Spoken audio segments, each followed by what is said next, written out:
Welcome to the June 20, 2023 regular business board meeting of the Lower Merion Board of School Directors. This meeting is being live streamed and video recorded with sound for public broadcast. All participants joining via the webinar will need to use the chat feature, which will be enabled during audience recognition.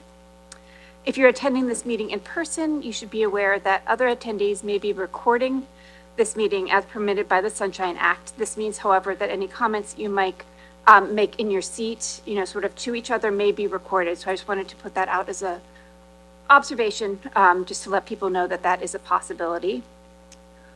The board believes it's in its best interest and the best interests of the students of the district to hear comments from district residents. An opportunity will be given later in the meeting for public comment, both in person and through the chat feature, which will be read by our solicitor. At last month's meeting, there was unfortunately a great deal of audience members shouting from their seats and other disruptive comments. We're just asking for our audience members not to do that this evening. I think it's really important that we role model for our children appropriate civil conversation. We try to be respectful of the everyone in the audience, and we ask the same in response. Before I turn over the meeting to Ms. Schaefer, I wanted to note first that Dr. Sautner is joining us via teleconference. And also I wanted to acknowledge Dr. Stephen Yanni, who's with us here tonight and whose appointment as the district superintendent of schools will be further along in tonight's agenda. So now I'm turning it over. Thank you, Ms. Klein, and good evening, everyone. Before we start tonight's presentations, I also wanted to acknowledge some individuals that have joined us this evening. We have some notable appointments in our HR agenda this evening, among the many stellar candidates that are reflected on it. I do note that in the audience joining us tonight is Mr. Ty Ross, who is our recommended candidate for the Kenwood principal position. Also, many of you know he was here as a Lower Merion High School assistant principal for several years before departing for a brief period of time, only to return to us, and we're excited about having him rejoin our team. We have Dr. Christine Eagles, who will be joining the Gladwin team as an assistant principal. We have Eugenia Koo, who will be joining the Bala Kenwood team as an assistant principal, and Ian Rose, who will be joining the Belmont Hills team as an assistant principal. So we are so happy to have you here this evening. Thank you for taking time out of your schedule to be here, and we are very much looking forward to you being part of our team. And I had the pleasure of meeting every one of them, and I think I'm excited about their wealth of experience and what they'll bring to each of those teams and to the district as a whole. So thank you so much.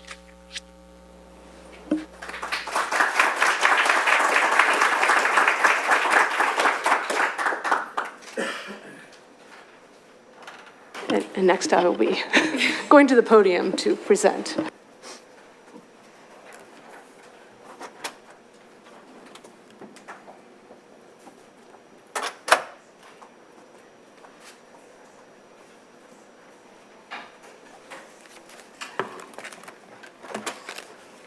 You're leaving?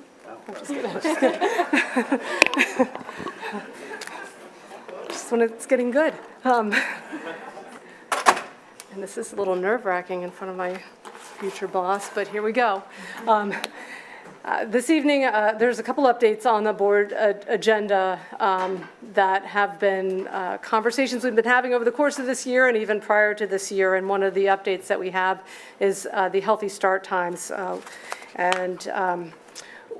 I like to always start the presentation with the why. Why are we looking at healthy start times? For those that may have just joined the conversation with us, we know the science behind this is that adolescents especially have a shift in their biological clocks that compromises their ability to get a good night's sleep when coupled with the start times that we typically see for high school and middle school age students. So because of that conflict, many districts, including Lower Merion, have been looking at ways to address that by shifting the start time so that that those times align more closely with the needs, the adolescent sleep needs of our students.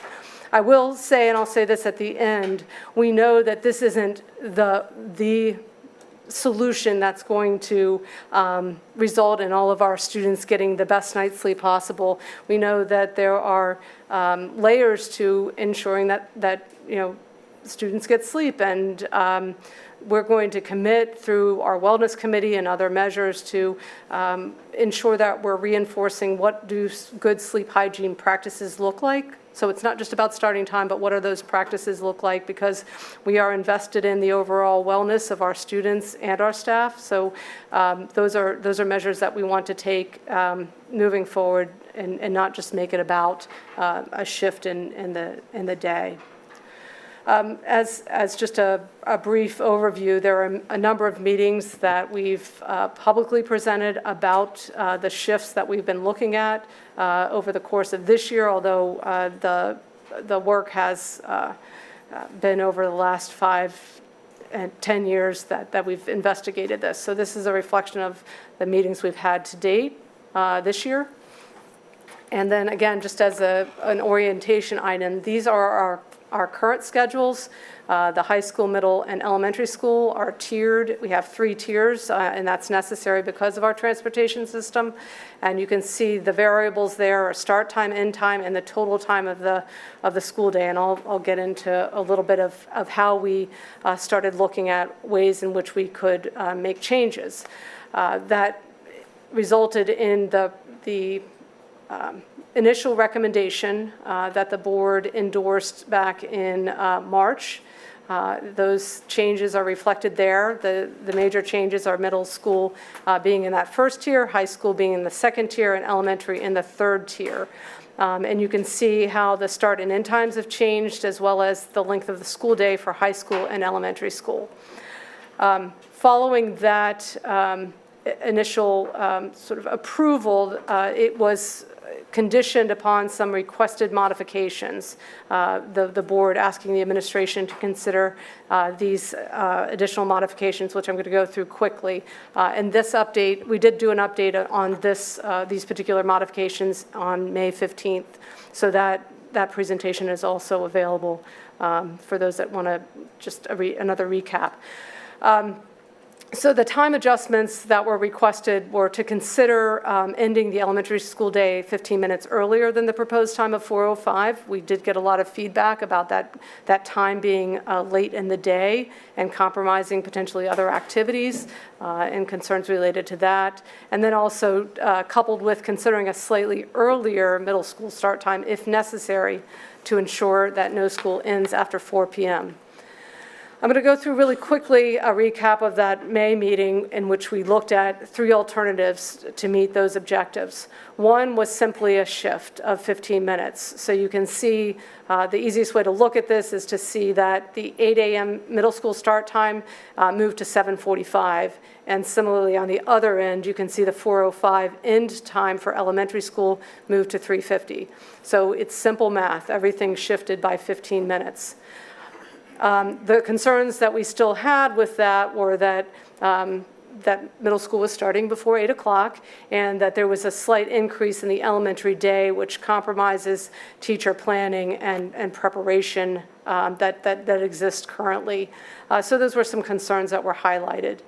A second alternative was simply a length of a day reduction so that you could maintain that 8 o'clock middle school start time, but you can see how that changes the length of the school day, which from a staff and administration perspective, it wasn't a recommended change because of that decrease in the length of the school day at all levels. It also didn't necessarily help that that elementary school start time, which remained at 9:20. So the alternate 3 reflects a combination of both a shift and a reduction. So again, we were trying to play with those variables to meet the board's objectives of the start and end times, but also to maintain as much as possible the length of the school day. So alternative 3 was a little bit better at some of those things. Here's what we shared out, again, just to see it all together. You can see some red boxes where there were still concerns, some green highlighting that reflects that's not too bad in terms of those changes. Since that time, and I'll talk through some of the steps that we took to get to the fourth alternate that's reflected here. And what it does primarily, because we did get feedback from that presentation in May about that middle school start time. So we looked really hard at ways in which we could maintain that 8 o'clock start time and still try to address some of those other goals that the board had set for us. And I'm going to talk about how we get to this because there are some compromises.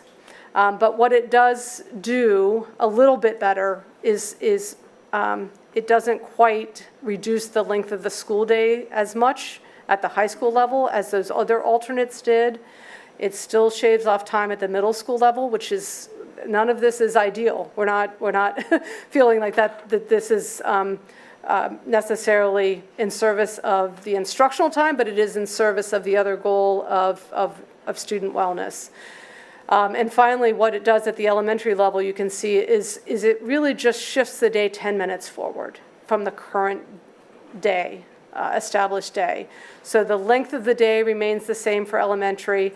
It doesn't run too far into that 4 o'clock hour, and it only creates a minor shift in the morning. So how did we do that? Is maybe some questions that people have, because we've talked a lot about having that 35 or 40-minute corridor between tiers. And so what happens is, what do you start to compromise when you're able to shave off some minutes? So what we had to do was adjust how we changed bus routing. And one of the more significant changes is that while we had moved to try to get AM and PM routes the same, so if I get on bus 4 in the morning, I go home on bus 4 in the afternoon, and depending on what age you're at, it's a lot more consistent and reinforcing and reassuring to know that your kindergartner is getting on the same bus in the morning that they're getting off in the afternoon. There's also the relationships that develop between drivers and the students on the bus, and sometimes when we institute assigned seating, having different buses run AM and PM, it creates inefficiencies, it diminishes the potential effectiveness of that, and arguably it does increase some safety concerns for us. That said, by uncoupling the AM and PM runs, we were able to realize a few minutes in that daytime tier that allowed us to do that 8 to 8:30. The other compromise it creates for us here, and we'll look at it a little bit closer when I get to the details of the schedule, is that we have about 6 or 7 runs that between middle school and high school, out of 59, that will, right now, as scheduled, will arrive between 8:25 and 8:29. That's an 8:30 start time. So again, we're looking at ways in which we can minimize that impact, if in fact it becomes an impact, because we're really just dealing with some unknowns right now, where we've routed based on the students we have, but those circumstances could change. We could also bring on, and I'm going to talk a little bit later about the realities of, if we're able to hire more drivers, that might reduce that tight schedule there between middle school and high school. But again, those are sort of what allows us to do this, is that you run a really tight schedule at the high school, and we've talked with the building leadership at the high school level to say, how can we adjust for that? Are there ways in which we can obviously ensure that students aren't marked late if they are late because of a transportation system adjustment? Or do we have to ultimately go back and say high school starts at 8:35 it wouldn't change the routing, but what it would do would be cut down, again, the length of the school day to 30 minutes as opposed to the 25 that's proposed here. So we are, welcome. We are continuing to refine that tier in particular, knowing that those are the compromises that we are putting out there and are doing so with our eyes open, knowing that you know, there's some challenges with this revised schedule. However, overall, it probably best meets the objectives of the board in terms of that 8 a.m. start time ideal and the later end or the earlier end time for elementary. So I know that this is very difficult for everyone to read, but this will be posted. I thought it's important to give context, you know, additional context to what the realities of the schedule are. Because what we had earlier presented was this, we presented the earliest student bus pickup time, and then we said start time.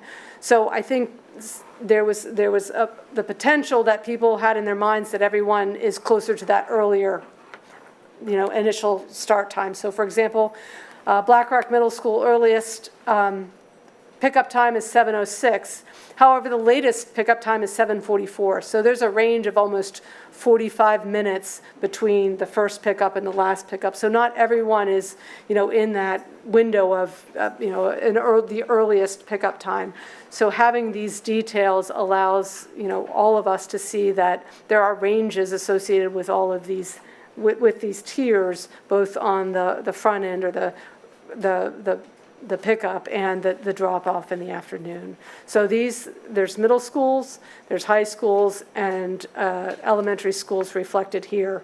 Again, with the high schools, I would point out, you can see that there are a few buses, one bus in particular that runs at 8:29 right now, estimated drop-off time for a student attendance time, which is the actual start time, and I meant to add that.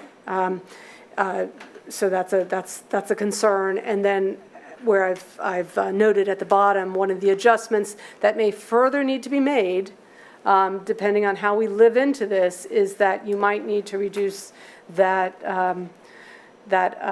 length of day slightly to accommodate those late arrivals. Again, here's the view from an elementary standpoint, plugging in that alternate 4 with all of the details of the routing, drop-off, et cetera. So the final two pieces of the modifications that were requested were around providing potentially before care supports for elementary students and their families. With this alternate 4, because of the 10-minute shift, we will continue to partner with our on-site provider to see if they can provide other options for families in terms of supports in the morning. But because of the relatively minor shift, this proposal doesn't include you know, a supportive option that the district would provide during that 10-minute time frame. The final piece is ensuring staff choice, voice, and agency, which, as we've shared before, we've worked closely with our LMEA leadership to keep them updated on the adjustments that have been made. We are intending to survey staff in the fall based on whatever the final established schedules are, so that we can do our best to understand and accommodate where possible any changes that or hardships that may be created by that schedule for our staff, whether that means you know, looking for opportunities at different levels, or you know, it's a little bit different than our K-8 transition, which I've talked about before, where we were a better position to try to accommodate staff because of all of the transitions that were happening. This will be a little more difficult, but I think it's really important and something that we value as a leadership team to make sure that we are trying to meet the needs of staff in situations like this, where the transition may impact their their family situation or work-life balance. Finally, the schedules also will be, one of the other things we'll seek to understand from staff is the impact that the schedule might have on their ability to support our extracurriculars. So if they were a coach and now that because of the timing that might impact their ability to continue to take on that position, we would want to try to assess that sooner rather than later so we can make sure that we're supporting those student activities as we move into this revised schedule in 24-25. And, if there are further adjustments to the schedule, then we would want additional time to ensure broader staff representation, if that were the case, which at this point is not recommended. So finally, some of the other refinements and commitments, just to summarize, some of the things that I've already said, but and I've said previously, our transportation efforts and refinements are ongoing. We want to take a look at our policy and consider ways in which some refinements may allow for us to find some additional minutes in those tiers. Again, the idea would, if we realize some minutes, we want to put that back into the instructional day. That would be our goal. Shifting to a new routing system might afford us some opportunity to realize some, again, minutes that might allow for further refinement. And then, as I mentioned earlier, another year of hiring might allow us, again, the ability to put additional routes in place so that those constraints or those concerns that I noted would be, we would be in a better position to mitigate them. The review and revision of schedules, again, we've been sort of talking from the standpoint of what can you fit in the constraints we have, and what we want to do is a further examination of those schedules. Obviously, we've committed recently to a pretty significant reimagination of schedules, K-8, but this is going to necessitate even further revision with that additional reduction of time, and then also at the secondary level, though we have, and our building leadership teams have worked out schedules that align with this proposed schedule, shaving a minute or two off class time and transition time, so we can make it work, but having additional time to figure out and finalize those refinements is how we will use this next year. It's also, and we'll talk a little bit about how that review of schedules will also serve additional purposes such as staffing and other measures. And again, we'll talk about that in later presentations.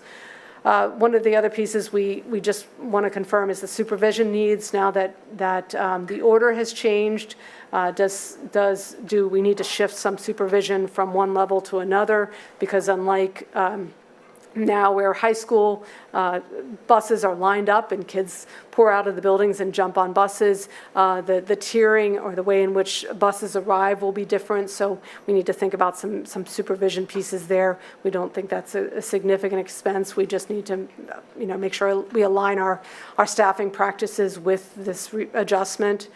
Again, we talked about staff voice is work we have for the fall.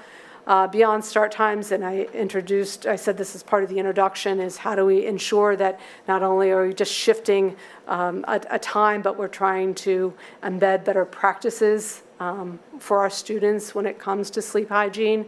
And then finally, another important item that we will include in our work next year is to plan to evaluate the impact. So how does this shift, how has it hopefully, ideally met the needs of increasing opportunities for sleep for students, and have we been successful at that? And what other information might we learn from our students and staff that have lived through this change? So those are other pieces that we will be putting in place next year, together with the communication plan to ensure that our community continues to be aware. I know that there are some people out here, although I've talked about this a lot, that still maybe aren't aware that this change is coming.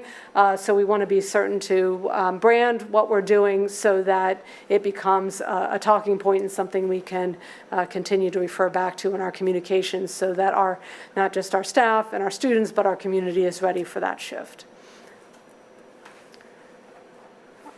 Are there questions? I would like to open it. Ms. Kalish?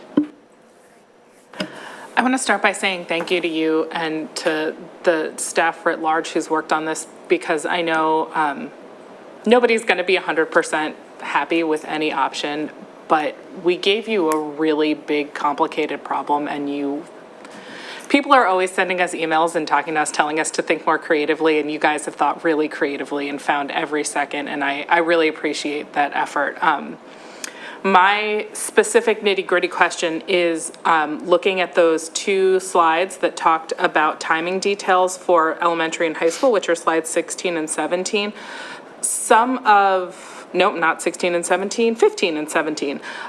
Some of the earliest bus arrivals will be 5 or 10 minutes before the times that the doors to the buildings are open, and I was just wondering if there was a supervision plan. I don't want a couple of elementary school buses worth of children just kind of hanging out, not by themselves. That's not something I think we want to be doing. Yeah, and we've talked about that, and I noted that supervision plan is something we're continuing to work on, but from our standpoint, when a bus arrives, that bus can be offloaded into the school, and the doors would open to accommodate those students that arrive at that time. Okay.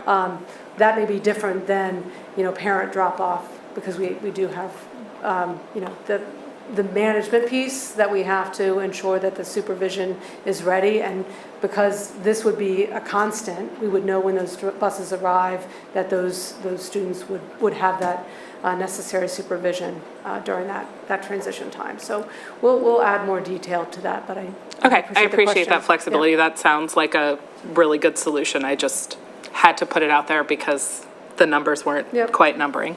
Thank you. Ms. Schaffmeister? Thanks. Echo Shayna's or Michelle. Kalish. Call you Shayna. Kalish. Sentiment about how you've worked so hard, and I appreciate this plan. I'm wondering on the 7:06 early bus pickup, are these students on it the entire time, or are they arriving early, or is it a mix? It's a mix. That's a good clarification on this. This doesn't mean that 7:06 bus is the same bus that's a 7:44. So that 7:06 bus may be 7:40. Okay. Because that's the earmarked arrival time, but I would have to go into those actual transportation bus routes to tell you exactly what time. So those aren't intended to be paired. That's a good Okay, and when we question. were talking about the arrival of the high schoolers at right almost just before the bell goes. Now I know that one thing that we have going for us is the kids don't use the lockers in the high school. I don't know if Harriton does the same thing, but LM is, and I'm just wondering how that's going to affect kids who have to get their breakfast at the school. And will that be a thing? Can we just, every first class of the day has an extra 5 minutes? I know we're already losing time, but can it be that is a transition period for the students? Yeah. That teachers can allow kids to bring food into the classroom and and those who are arriving late. And those are the details that we're still working through. I think there are some options there. Ideally, we're able to, again, I'm hoping that we'll be able to get some relief with maybe a driver or 2 additional routes. I'm not going to hold my breath. I know that that's not necessarily a guarantee, but I think there are opportunities for refinement within that 5-minute window that we will look at. Certainly, the building teams are aware that that's a concern. We wouldn't ever want that to be like a penalizing, something that would penalize students, especially if they need breakfast, and we'll want to accommodate for that. Last question is, I'm now sitting on a task force with the township to deal with making it more walkable and that, and I'm wondering, is there a possibility that we can work with the township to get more sidewalks in so that it might reduce the number of stops on some of the busier roads? Because it is, with busing, it is the stop times that really affect how much, so just to put that out there, if there's something we could do to work with over the next 2 summers or something. Okay. For sure. I think anytime we can partner with the township to do work in service of our students is a good opportunity. So. Thank you. Ms. Robinson? Thank you again for all the hard work that's gone into this, not just this year, but all along. The question I have is on the middle school arrivals, actually. They arrive, let's see, the school doors open at 7:45. Are they allowed to go in at 7:45? Yeah, that was I intended to answer that question, but I may not have been clear enough. So when buses arrive, that is that supervision piece that we're still figuring out how we do that, because if there's an arrival, because of the system we've created, we want to make sure that there's supervision available for those students. What we're trying to clarify right now, though, is that doesn't mean that all doors are open at 7:40, because we would need to make sure that we have the right amount of supervision at that time. So 7:45 is the time that doors would open. 7:40, if buses are arriving, we're going to need to make sure that we have a supervision plan in place for those students that arrive on those buses before that designated start time, or that designated door open time. So that's a management thing that we'll need to work through next year.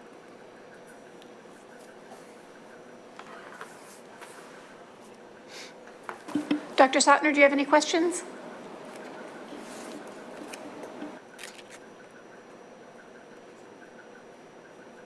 No, I do not.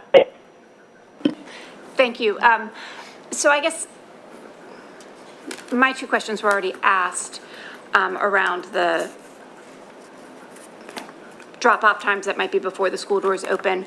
I'm wondering if the buses at the high school level that might show up, might come in at 8:29 are sort of similar to the late parent drop-offs in the front circle, where if you make it right at 8:30, you can squeeze in the door. And if you're at 8:31, you have to go through the office. So would those students then just be able to go straight through because it wasn't?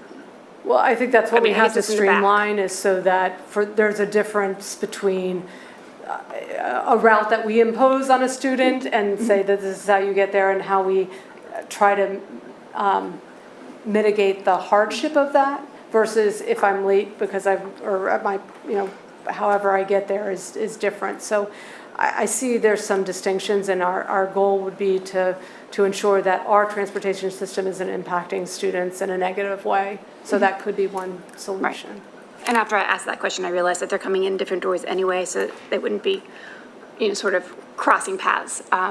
So I want to reiterate what some of the other folks said about thank you for, we asked to kind of condense the time so that no school would start before 8 and no school would end after 4. And so I really appreciate the time and effort, and I think that I'm not alone. So from a procedural perspective, we do not need to take an actual, like a full vote at the later part of our agenda. Correct. However, I would like to take a vote of sort of a voice of support for this new recommendations with these specific times in the fall, when we go through and do the policy update that would include changes in the school start time, that this vote would reflect that the times that would then be changed into that policy. So specifically to start middle school at 8, high school at 8:30, elementary school at 9:10, with middle school ending at 2:35, high school ending at 3:15, and elementary school ending at 3:45. So I'm going to, So you're asking for a resolution to support the times that you just set forth? correct, thank you. Do I have a motion to, So moved. do I have a second? I second. All in favor? Aye.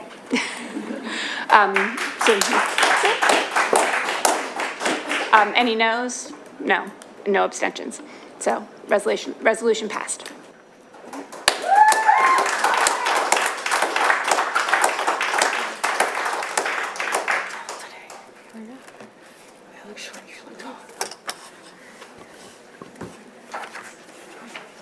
So I'm just going to continue on and provide you with a brief update on universal full-day kindergarten. We had a larger presentation last month, but I wanted to just come back this month because since the last time we spoke, our enrollment numbers across the district are actually higher than what our MCPC projections were telling us. And in fact, what we're seeing, especially in first grade, is that we're anticipating that we're going to be approximately 100 students over the projected enrollment numbers that we thought we were going to have when I was with you last time. We've had 78 students over that number already. Typically, we get about 35 students in from now until school starts. And so we know our numbers are much larger. That actually translates to 2 to 3 additional classrooms that are going to be necessary due to those enrollment numbers. And so it made us pause and say, what's really going to happen? Are we going to go with the MCPC projections, or should we at least take a look at what we think our enrollment numbers may be? Because we are anticipating they may be higher. And so that's what I want to talk to you about tonight. In addition to that, I also want to talk to you about space, because when we're adding classrooms, we need space for those classrooms. If you recall, the last time we presented, Marion Elementary School was really tight. We talked about that being tight, but we felt like all of the schools were going to be able to house their own full-day kindergarten programs. So we're coming back and saying that may not be the case. Marion Elementary, I think we're going to have to rethink that a little bit, and we'll talk a little bit more about that as I progress through these slides. But let's start with our staffing projections and our enrollment projections. So in the current school year, we have 12.5 kindergarten teachers. That includes the K+ teachers that we have in some of our schools. In all of our classrooms, we have 134.5 classroom teachers this school year. That is just classroom teachers, it's not any other teachers. Next year, we're anticipating having 15.5 kindergarten staff if we approve the budget tonight as presented, with those additional 3 K+ teachers. And so that's why that number goes up by 3. In addition to that, we're projecting 139 additional classroom teachers, only classroom, remember, going into the next school year. So we talked about MCPC projections the last time we met, and based on those projections, we anticipated 28 total kindergarten classrooms to implement full-day kindergarten in the district, and we anticipated needing 149 staff members. That's about 10 more than we have right now in the 24-25 school year. With us going back and taking a look at what our numbers really look like, we increased our projections for full-day kindergarten based on what we currently have in our enrollments, grades 1, 2, 3, 4, 5. And with those increases in the projections, we're anticipating that we could top out at 35 kindergarten classrooms across the district for full-day K. So that is definitely an increase over what we talked about the last time. All in, our just classroom teachers, we would anticipate being approximately 159 staff members. So at that low range that we talked about before, we would need 10 additional teachers. Now we've taken some out based on what we're staffing next year, and that's why you see that 10. It's a little different than we talked about last time. At the high range, we're anticipating an additional 20 staff members. That's inclusive of any K-4 teachers. So it's not just K+, it's also looking at the 3 additional first grade teachers that we are adding for the upcoming school year and the bubbles that go up with it. And so just based on our projections out from K-4, we're anticipating at the high range that we could potentially need 20 additional staff members. How that translates to our costs, you'll see the cost estimate at the low range. It's actually a little lower than I presented last month. Again, that's just because of how we've attributed some of our staff members for the upcoming school year. So with that 10-plus teachers, it takes us to 2.6 million around dollars. At the high range, if we were going to add the 20 additional teachers, we'd be at $3,849,409. And again, that's K to 4 additions. It's not just K plus, but you can see the swing is actually a lot more than we had anticipated just because of the projections. I would say we definitely need to go back in the fall and take a look at our projections and have MCPC go back and make some new projections to see how they align with what we have currently coming in this summer. So in addition to that, I mentioned facilities. Honestly, the area that we're concerned about is Marion. Marion's actually going to pick up one more first grade classroom this year than we had anticipated. And remember, we were adding K plus in there. So instead of taking down one wall this summer, we have to take down 2 walls this summer to fit in the K plus program and the additional first grade. And if that bubble moves up, they're going to need more than one classroom. They'll need several classrooms going into the following year. And so we talked a lot about what kind of alternatives might we have to be able to house students at Marion or somewhere else. And so you see there's two suggestions or considerations that we would put in front of you. One of them is to reinstall the modular classrooms that were removed for this current school year. We have actually a 7-year agreement with the township, and so we're able to put them back in without having to go through the process of getting approvals because we have 7 more years on that approval. The cost for that to install the modular classroom is $730,000. And then yearly, our cost for the mobile, the rent of it is $90,000. And so that would be the cost factor from a budget implication. We could also relocate some of our classrooms to other schools and to other buildings, and we could decide what that might look like. But there is an impact on students, staff, and families, no matter which classrooms we decide to move. There'll be transportation costs associated with it. And so they're all TBD, but we do know that there's variables that we need to consider in either one of those two solutions that we're putting in front of you right now. So Marion's going to be an issue. We need to continue to watch it and reevaluate and try to figure out where we would house full-day kindergarten for Marion moving forward. Updated estimated implementation costs then, based on what I just spoke about. On the low end, we're at $3.4 million, and on our high end, and the high end's inclusive of those modular classrooms and the rent and the additional staffing, so that's why you see that swing so much, is $5,332,586, and that would be the most extreme case. So next steps, we're going to continue working towards the implementation of full day K. Remember I said this summer we're taking down walls in one of our schools to prepare for it. We're going to talk about the budget considerations. You're going to hear about the budget in just a minute. This is a piece of the budget process, clearly next year and then moving forward as well. In August, we'll come back and we'll provide you an update. And then by the fall, we're going to look to have a new enrollment study done to update what we currently have and take into account the enrollments that we've had so far this year going into the next school year to get a better handle on what enrollment may look like for full day K the following year. Questions? Thank you, Dr. McLoyne. I'm going to open up to questions. Over this side. Yeah. Ms. Kalish? Thank you. So I wanted to talk about slide 29. I just want to get a feel for what of this outlay is one-time cost versus ongoing cost versus a higher cost the first year and then a lower ongoing cost the next year, because I'm thinking that's those 3 categories. The facility is mostly one, staffing is going to be an ongoing cost, and then curricular and PD investment is higher the first year and then lower ongoing. Right. So facilities and playground modifications, everything but $90,000 of that would be a one-time cost. It Right, includes because the the 90 installation. would be the modulars if we went that route. Yes, right. So that's inclusive of that. We put the $90,000 in there as well, but that's an ongoing cost, that rental fee. Staffing's an ongoing cost that we have every year.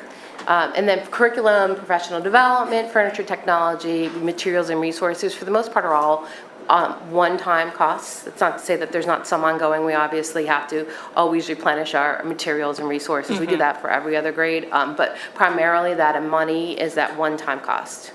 Okay, and if partner schooling for the extra classroom or classrooms at Marion is being considered, are there any other elementary schools that have the space to put a classroom in it at this point without, I mean, I'm thinking, what's coming to my head is Belmont Hills, because I know that those two catchments are adjacent in that part of Narberth with students that go to Belmont Hills and some students that would go to Marion Elementary. So I think we have some decision points that we have to really think about, and we need to watch the enrollment to make that decision, but it could be that we just offset the kids that don't fit Marion. We can move all of kindergarten there, we can move another grade level there, we can think about programmatic changes, and so I think there's a lot of variables, but there is space. Kenwood has space, Belmont Hill has some space, so in the district there is space available, but we really have to investigate where do we want to put it and what we're going to move, because there's options for sure. Okay. I mean, I know that's nobody's favorite option, but when we're looking at close to $1 million investment in getting the modulars there, I think it's worth considering. So to clarify on that same slide around the relocating the classes, so to me, that sounds more than just a partner school where it's some kids, but like a full class. So like I'm making up a number, one of the 5 kindergarten classes or one of the 5 third grades would go to a different school. And then, so that classroom would be there, but then they would also be integrated into that other school's specials and things like that, right? So it would be, okay. Yeah, yes. We wouldn't necessarily think of it as partner school. We would move a whole classroom, or multiple classrooms might move, but, and it may not be where the partner school is. It really depends on our space and what we feel like is the best case scenario for us to be able to accomplish what we're trying to. Right, okay. And with the partner schools, it's sort of a joint agreement, and where the families, if a family is partner school to a different elementary school, they can choose, if I remember correctly, to stay at that partner school. Correct? I believe that's true, right? Is that Right, true? and it does not sound Yes. like that's really what this is talking about. I think our goal would be to move students back. That's what we've said all along. We would want our students to go back to their home school for the rest of their education. So it isn't that we're thinking at this point, mind you, that this is just, we really have to think through all of this. So, but we weren't initially thinking that once we moved a classroom, that classroom would stay with the other school for their whole career. We were thinking it would happen in kindergarten and then they would go back to their home school. And then in future years, it would be I understand that you're still thinking through all of this, but it would be, every year there would be a kindergarten class maybe that was over there, as opposed to this year it's kindergarten and next year it's first grade and then the following year it's second grade. It would just, every year there's a kindergarten class that goes to a different school. Yes, and it may be more than one. Honestly, we may need to move more than one classroom out of the building.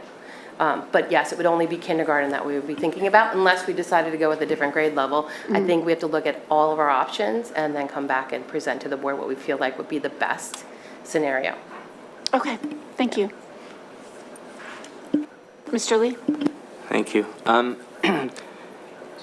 On slide 29, you have estimated implementation costs. I guess this is a similar question that I asked the last time. This really isn't an all-in cost because you're not factoring in transportation cost increases or support staff needs or anything like that, right? So it is an all-in cost, but I want to put a caveat on there in that when we looked at our estimate for high on the staffing, we only estimated classroom teachers. If we add another 10 sections, then we're probably going to need to add some additional staffing beyond the classroom teachers. But it is inclusive of transportation, materials, resources, furniture.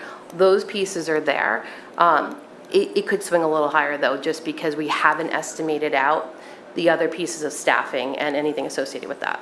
Okay, great. Thank you. Ms. Garrison? My question was really on the same lines as Peter's question. Like, did we have a an estimate of the total cost of everything, like, that we would potentially need? So basically, variation on the same thing. Right, right. And if you remember last month, we estimated every cost that we could potentially have. This, though, only estimates classroom staffing, so I would say that it's going to go up a little bit because we haven't thought about the other staffing potentials that could be a possibility or anything else that is associated with that. So the high end could go up a little bit just because we haven't done those figures. The low end is pretty solid because that is what we estimated last month. I mean, I'm not going to say something couldn't come out of the woodwork, but we looked through everything, including transportation, when we were doing it. Food services, we had conversations about. So I feel confident on that low end. The high end, I think, could go up a little bit higher. Would more than one school need modular classrooms?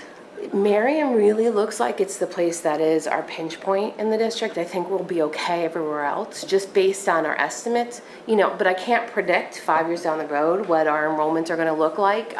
The other really tight school for us is Penn Win, if you recall, when we went through the presentation. So there's a potential that something could happen with Penn Win as well. There's always that potential because I don't think we know that far in advance. Do we know in other districts that went from half-day to full-day kindergarten, did they suddenly get an uptick of people moving to that district because now they have full-day kindergarten? So, I mean, when we talked to the MCPC, they used other districts to predict out what it was going to look like, not just, if you remember, not just in kindergarten, but beyond kindergarten. And they used the other districts as their gauge to make that assumption. So that was what they predicted. I really strongly think we have to go back, though, and take a look at their projections going into next year as well. Okay, thank you. Dr. Sotner has a question. Sure, and this might have been answered and I just missed it, so I apologize. But why, from the last presentation to this presentation, what was the new information that we've received that made us see a different jump of needs and how many kids we're going to be in, how many needs we have? And then I guess the next question is, are we missing anything else then? I would never say we're not missing anything else because I think that it's always possible that we are. So I put up this slide, and I don't think you can see it, but I put up the slide that was our first slide on full-day kindergarten planning update. So what has made us reevaluate and rethink is really based on what our projections were and what we used for staffing this year, and then what our actuals are to date. We have a large swing between what was projected and what actually is coming to fruition. If you look at the budget when we talk about the presentation coming up, you're going to see in staffing that we're actually adding and reallocating some staff to first grade because we need additional first grade teachers that we did not anticipate based on the enrollment projections that we had. And so we are now reevaluating, is kindergarten going to look differently because we're about 100 students above the projection in first grade. And so that's why we regrouped and said we need to look at this again and at least let the board know what the possibilities could be. Thank you.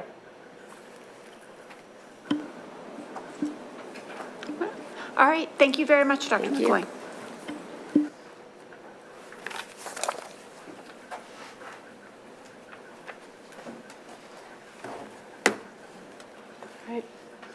Back again for the penultimate presentation for this evening, I believe. So what we did want to do is bring back just a refresher of some of our school safety approaches here. And I did couple it with student wellness because I do believe, and I think a lot of us believe, that there is a relationship.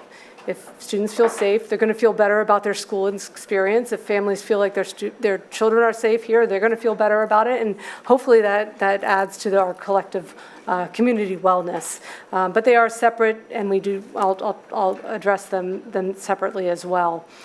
As we've shared in the past, and just to put a face to the district and people here in the room that are on this team, and I think largely, our staff is committed to ensuring across the board a safe, healthy, and supportive learning environment.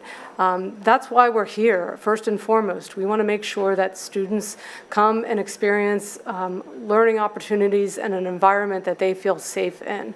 And, but that's not necessarily an easy thing to just say we're safe. It is a comprehensive, complicated, and interactive process. So when we talk about safety, it is an ongoing conversation. When something happens, we talk about a crisis. A crisis could be one student gets injured on a playground, to something much larger scale that we're all hands in on to ensure that we're addressing appropriately and also reflecting on. So there's continuous reflection on what happened, why did it happen, what could we have done to prevent it, and are there any things that we can do to make us better observers of conditions that may contribute to unsafe experiences or places. So again, the breadth is not just about that physical safety, it's about mental safety, it's about cyber safety, and all of these pieces are not within the range of this presentation. You're welcome, because we would be here a long time, but I wanted to note that because I just want to give a slice of how we approach it, and this is ongoing, conversations that we have, but also certainly information that we will continue to present to the board and public. So as I've shared before, the way in which we kind of organize our thinking around how do we address safety is sometimes around that crisis management model, which is not something we invented. It's something that reflects other organizations at a federal, state, local level, and how we think about our readiness and our response efforts. So we categorize these. You can see what it looks like. There's preparedness, there's hard protection measures, there's mitigation, prevention, and then response and recovery. I'm going to go over this pretty quickly. This information is available. It's been presented before, but I also think that there's comfort in knowing that these are protocols and practices that we've had in place, that we've practiced, that we're familiar with, that we feel confident in because there are routines that have delivered results for us. So I bring, the example I would point out is the PREPARE model. One of the advantages of having a model like this in place in our organization, which has been in place for a long period of time, is that it allows us to respond in a crisis moment with understandings of how roles and responsibilities will be mitigated, or not mitigated, delegated. I'm losing my vocabulary. Delegated in a moment of crisis. So there's some reassurance in that we know that there's a protocol that we're going to follow, and that depending on the circumstance, it doesn't always have to be the boss that is the one that is the general in every crisis situation. I use the example of what happens on a playground. That may be the school nurse that becomes the lead role in that crisis management situation because they have the information about that student. They know what materials are necessary to mitigate that potential crisis, and that they're best positioned to do all those things. And then there's supportive roles around that individual. So again, that's an easy way to share out that experience, but that also that PREPARE model allows us to react to much more complex situations as well. So again, it's something that's been we've used it, we've practiced it, and it has helped us manage some really serious crisis situations just with that readiness piece, which is huge. If you can imagine in a crisis situation, if we don't know who's going to be calling the shots, it can be very complicated, overly complicated, and we're not getting the support that's necessary in that moment. Other examples of when we move through the different phases, protection, the various ways in which we think about protecting our building and our environment from security cameras. And earlier we were talking about how maybe 20 years ago we had 10 video cameras that recorded on a cassette to over 1,000 that we have in place right now that require ongoing management, maintenance, and monitoring.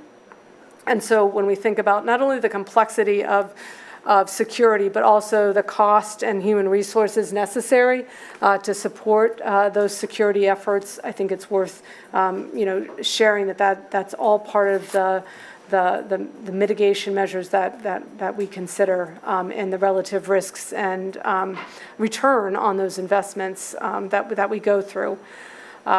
the Raptor visitor management, the security guards, the way in which we've restructured the entrances to our schools. So these are all measures that we've taken over time and in response to what we've learned and the recommendations that have been made to us as an organization. I think one of the key pieces of the puzzle is that prevention mitigation approach. And there are some items that we call, or examples that are called out here. Because in reality, as much of the protective measures that you put in place, we could build a fortress and someone's going to figure out a way to get in. And so when we build a community where everyone feels like they have ownership and they belong and they have investment, their students, staff, everyone is going to feel compelled or better positioned or more supported in coming forward with concerns or identifying behaviors that seem out of place. So really, I think that's the key to all of these security measures working, is that you have an investment of your community and to making sure that we're following through on things that are of concern. And some of the recent cases that we've experienced this spring are reflective of students, of families, and of staff coming forward so that we could intervene immediately and address the situation through some of those other approaches, such as CSTAG, which is our threat assessment protocol. We've referred to this often in our communications to families as an evidence-based approach to handling situations that may be designated as a threat, and it allows us a way to work through a protocol, a team-based a protocol to assess the level of that threat and react accordingly. Again, response measures are tied to some of those protocols that I've talked about already. We have a well-established relationship with LMPD. We want to continue to build on that relationship in terms of being available to us to respond to crises, but also have familiarity with our buildings. So we work with LMPD to allow them opportunities to be in our buildings, to understand the layout, to have access should the need arise for them to react or be available in an emergency situation. And then finally, which I'm not sure why that went that direction, recovery is important. I talked about that cycle of when something happens, big or small, how are the ways in which we reflect on that situation to build better responses in the future. So the PREPARE model has a very nice protocol that we use to do that evaluative work at the end of a crisis situation. I would also argue we're kind of still in a recovery from our pandemic crisis. So there are things that, crisis can be big, crisis can be long, and there are those established protocols that help us measure our recovery efforts against an established and evidence-based protocol for response. Just some other updates or some information items that I think might be helpful for everyone to know. We have a longstanding health and safety committee that has been in place for a long period of time to look at, in particular, injuries that occur on the work site or in the workplace. So that's a long established committee, but I wanted to tie it to safety and security because, again, that's another committee in which that informs our work in terms of how do we prevent incidents from occurring. We have our pandemic-related health and safety team, so I made sure to note that because it sounds similar to our health and safety committee, but that has been in place as we've moved through the COVID response and we continue to meet, not quite as regularly, but to inform our response now from a recovery lens and how that work, and especially that team that worked through the crisis can help, are really well positioned to help us understand how to move through it and out of it. We have safety and crisis response teams both at the district level and the school levels that are trained in accordance with that prepare model, but also are familiar with our EOP plans, et cetera. We are moving towards the formal establishment of medical emergency response teams throughout the district to help support our emergency response practices and protocols, especially as they relate to AEDs, CPR, et cetera. It doesn't mean everyone on that team has to do those things, but to be able to support situations when there's a health crisis that a nurse or other individual may be responding to. And then finally, I connect it back to that wellness committee, and I'll talk a little bit about that work. But again, I think that dovetails into how do we create a safe environment, and one of the ways we do that is to ensure that we're projecting that we are committed to this work, but also that people see that, you know, it's a continual ongoing work in trying our best to address safety concerns as they come up. So some examples of our current work includes updating our EOP, our emergency operation plan, and the building EOPs. We'll continue to reinforce that importance of building culture in our schools, reinforce the message that reporting concerning behavior is critical. Again, these are the things that I've already spoke to, but another piece I wanted to mention is the reality of schools becoming more of a 24/7 response team. And that's partly due to the way in which reporting is, that platform for reporting, Safe to Say, works. It's partly due because that's the environment we created for our families and for our students to feel like there are trusted adults that they can come to or email even on the weekends. And we do have individuals that pick up those emails and respond immediately. I can attest to that. So we find that more and more families and students are coming to us as the first line of response to what situations may have historically gone to the police or to some other agency. So and that's why having a partnership or a relationship with the police is critical. Again, we're going to continue over the summer and into next year to reinforce and clarify those behavior expectations. We've seen changes in how the impact of social media, of devices are having on our kids, and making sure that we're being really clear about what may have changed in terms of what you can and can't say and how people react to that. So we want to provide that clarity to our students. And then the ongoing training that we do for safety and security protocols for all staff.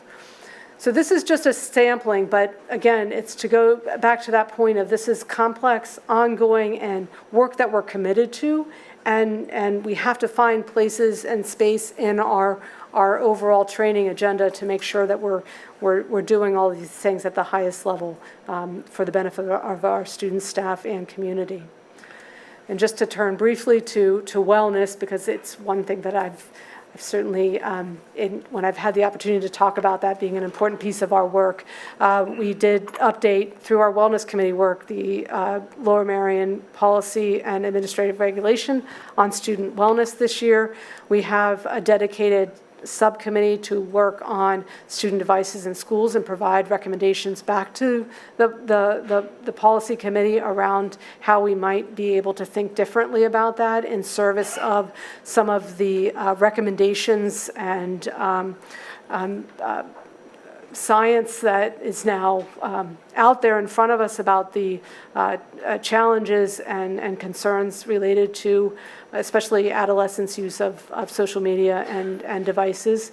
So our next year focus areas are connected to some of the information we shared out tonight, and we'll continue to revise that administrative regulation and work towards implementation. And another highlight that I'd like to share, just because I think when I think of safety, when I think of wellness, it really has to be a community effort. And we want, I want to reinforce as a district, as an individual working long-term in this district, I think that we continue to search for ways to partner with our community and ensuring that we're doing these things at a high level in service of safety and wellness for our students and staff and families. So the recent Family Summer Resource Night was a step in that direction, and we're intending over the summer to reconvene and calendar some events over the next school year so that we're more aligned and have a common language across our community to address some of these issues. Any questions? Thank you, Mr. Schaefer. I'm going to open it to questions. I wanted to start with the Family Summer Resource Night. I understand that it was recorded and will be available. It is posted on, excellent. So it's on the Lower Merion School District website. Do you know if it'll be posted on the township website as well? That would be great. You know, as many different places people can find it. It's a great community opportunity, I think. Agreed. And our intent was to reconvene, reflect, and share out. Like I said, we'd like to continue that partnership, so that would be something we can definitely talk to them about. Great, thank you. Are there other questions from the board? Oh, all right. Thank you very much, Ms. Schaefer. I appreciate the thorough presentations on all three topics. And next on our agenda, I believe, is Mr. Orlando with the final budget presentation.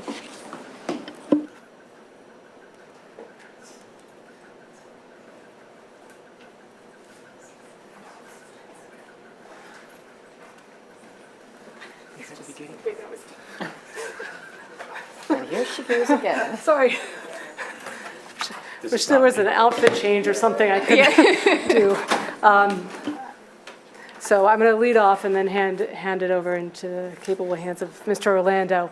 As far as the budget overview, it really, I think this is our educational financing plan. So this is the way in which a lot of the things that I've talked about tonight get supported. The budget, ideally is serving students in a variety of ways that far exceed what we're going to cover this evening. But it's a really critical decision that the board makes annually about how we move forward and support the work as comprehensively as possible. So I'm just going to highlight a few of the ongoing conversations that we've had throughout the Finance Committee meetings that took place this spring. I thought it was important in the context of this prepared budget that we highlight the new proposed property tax rebate programs that benefit our seniors as well as our volunteer firefighters. And what's highlighted there, these are presentations that have been shared or snippets of presentations that have been shared with the public previously, but to highlight that those additional rebates are embedded in this budget as proposed this evening. Another piece of the conversations that we've been having is around the staffing allocations that were recommended for this particular budget. One of the questions that had been raised around this is the enrollment projections being relatively flat. Putting aside the first grade numbers that we've been talking about this evening, what then caused us to need this additional amount of staffing. And over the course of a few presentations, we did share about, and these are why the columns are the way they are, to reflect that some of the additional staffing reflects how that change in the K-8 programming works, and that drives staffing changes that are a little bit different than have historically been in place. So that teaming model drives some additional staffing because of the way that works, which is new to us, and we're living into that. So because of the increase at the 5th grade and 6th grade at two different middle schools, that necessitated additional staffing there. Similarly with our world language, which again, we're living into the first year of that reimagination of the schedule, we've shifted all of world language, or I'm sorry, no, I won't say shift. We've increased the amount of world language that students in grades 5 through 8 have access to, and the way in which that has been realized in this schedule has created additional need for world language across the middle schools. The math specialists, I highlighted that in gold because there is a potential that we have a need that at the elementary level that we're going to need to address because of the enrollment growth. That may be a change in how we think about math specialists at the middle level. So that's why we're still keeping a close eye on those numbers across first grade. So that's why that shift was noted there, because we didn't add any additional, there's no additional staffing reflected here as what was presented earlier, so I wanted to note that, because you can see in that fourth column where instead of the additional earmarked coordinator support for that 2.0 FTEs, the other gold box there, that has been designated as elementary teachers for those first grade class size increases that we've discussed in connection with the full day K update. The other additions for this year around in that compliance student supports column, which is that second column, we have increasing needs that are driving the number of special education teachers, gifted support, and ELD. I've looked around at similar districts where they're also experiencing growth in those areas, even with a relatively stagnant overall enrollment growth. I think that's a continued question for all of us as leaders, as educators. What's that factor? Is that COVID? Is that something else? And something we'll continue to investigate. The full day K program this year is being increased, as we've talked about earlier, to add K plus in our 3 remaining schools that do not have that, and those staffing that's under that particular category, including a high school social studies teacher, are all earmarked to be part of that full day K staffing number in 24-25. So those are already accounted for in that projection moving forward. And I'm going to talk before I get to that other caveat. We're maintaining the programmatic enrollment adjustments to support our diversity, equity, inclusivity, and belonging work as we continue to move forward with that being implemented and more importantly embedded in our work, and having a coordinator to support Shawana James Coles and her work is critical, because 11 schools is a lot to cover, and we see that a need to provide additional support, and we believe that coordinator will also be tasked with supporting our social emotional learning work as well. The other noted additions we've talked about relative to the support side. And to wrap up this particular side is, as a result of the conversations we've had, the presentations we've given around the staffing, is an understanding and a commitment on the part of the board to realize full day kindergarten necessitates us taking a look at our staffing more comprehensively.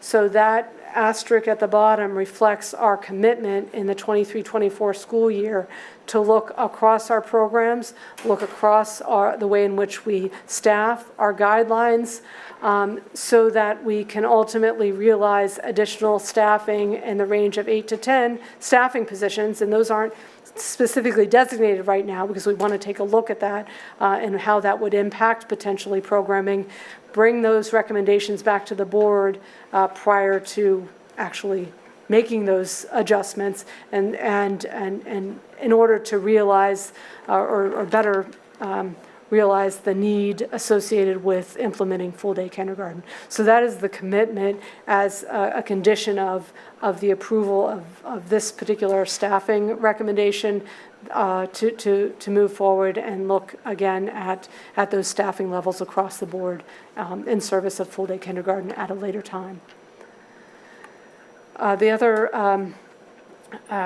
topic that we discussed quite a bit through the finance process was the facilities and operations planning, and our commitment to ensuring that our capital items, the maintenance, the replacement, is squarely in front of us, because those are typically bigger, larger ticket items, and we want to make sure that within all of these variables that are moving forward, including full-day kindergarten, including potentially other changes, and in light of some constraints on our budgeting, that we're ensuring that we are not foregoing the addressing the capital items that are listed there. So we will continue to present probably through our facilities meetings, updates on how we're scoping that from the standpoint of the lifespan of these particular items, when they're earmarked for upgrade or replacement. And so we're going to take a deeper dive over the next months and years to ensure that we're keeping an eye on those particular items as we're looking to expand our programmatic options.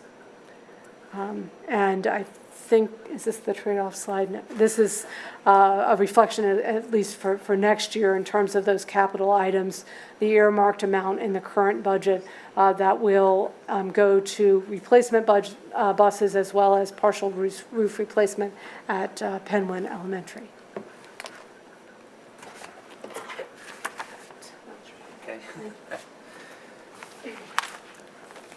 Okay, I got the handoff for the second part of the presentation.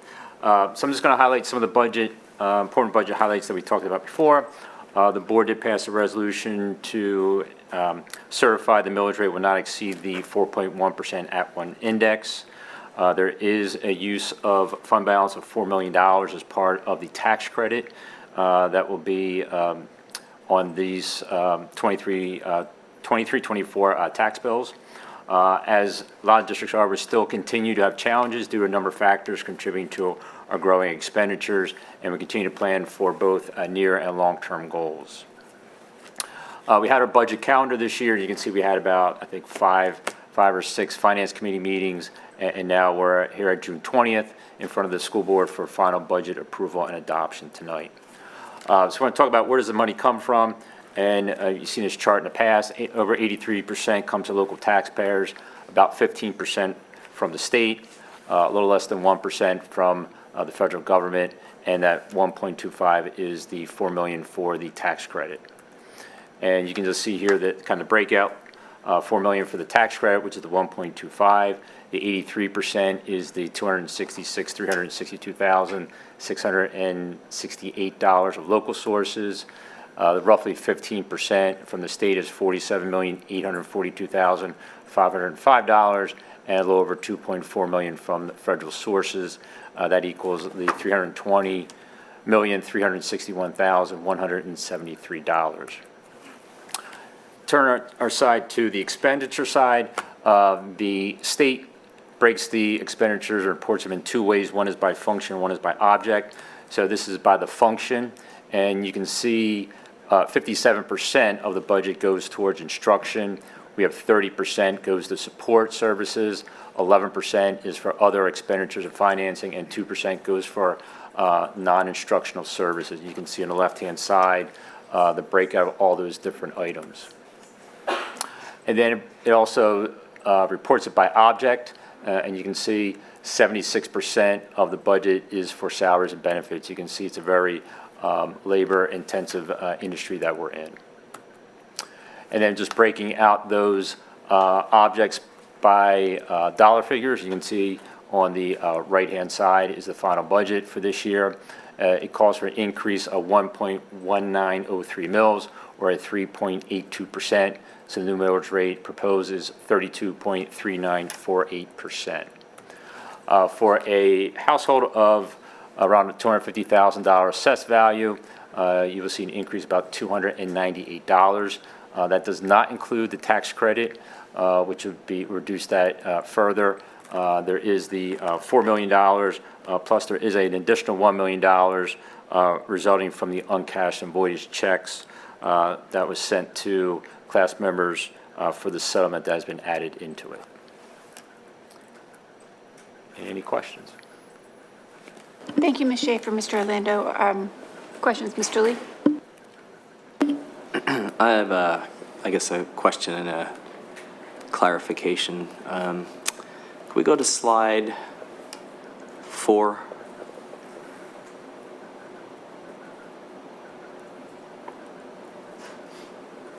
So first, I wanted to thank the administration. I know I've been pushing everyone pretty hard on during the finance meetings, and a couple of the extra finance meetings have occurred due to my questions.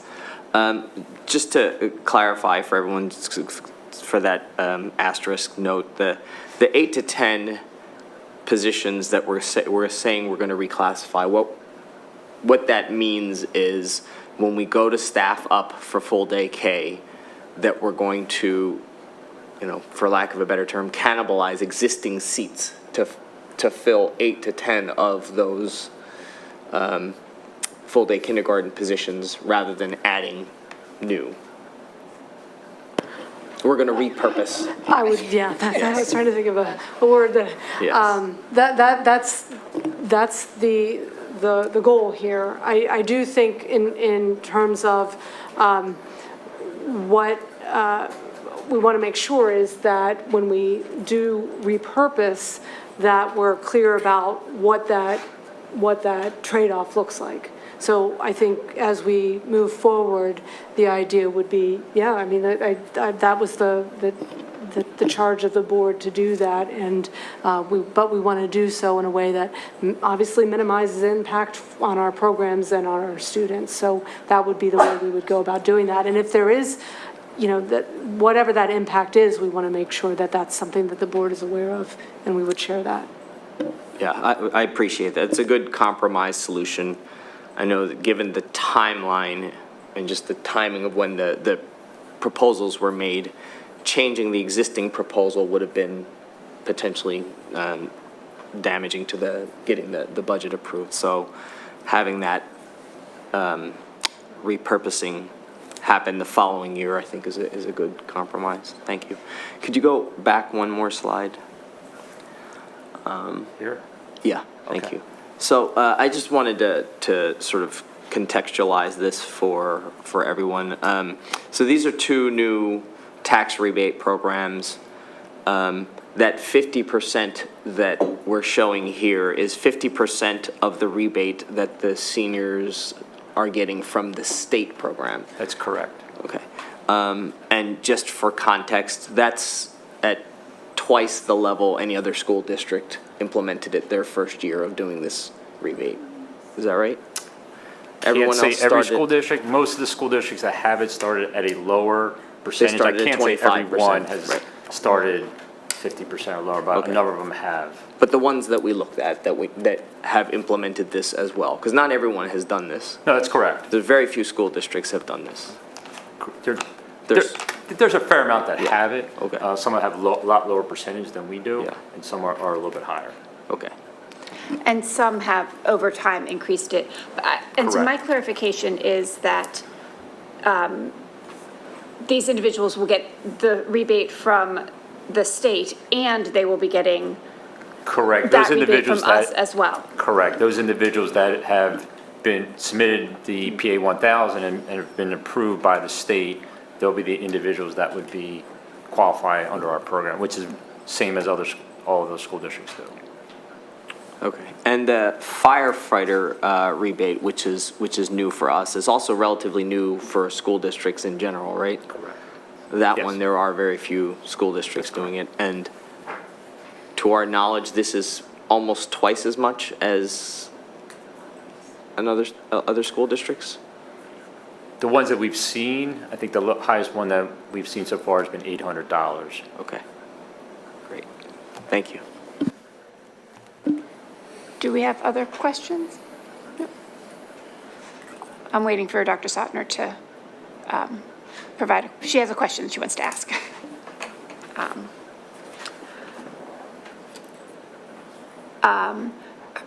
we have a question around, for the senior rebate. How will individuals know, to find out about that we are now providing that senior rebate? And will we be adding it to the website? When will that happen? Like, what's that process there? I'm turning to Amy Buckman. I believe, yes, we would, like other districts, we would post on our website what the instructions are, what you need to do. There would be a form that would have to be completed, that they can fill out, what documentation needs to be sent in either via US mail or via email. We'll probably set up our own like email, that they can send the information to. Yeah, I certainly anticipate we would share that information on our website, as well as, depending on timing, our community newsletter that is sent by snail mail to all residents. And I would work collaboratively with the township as well, so that our commissioners and other township communication vehicles can publicize that information as well. And I'm sure they'll be happy to. I know I've spoken with Commissioner O'Neill from Villadova about this program. She's very supportive of it, so I'm sure that she and others will happily help spread the word for us. All right, well, thank you very much for that presentation. We will move on with our agenda now. Next on our agenda are committee meeting reports. We will be as brief as possible. Okay. In fact, we're going to push forward the June 14th Equity and Anti-Racism Committee meeting report until next month, and Mr. Lee will do our monthly facilities and purchasing meeting report.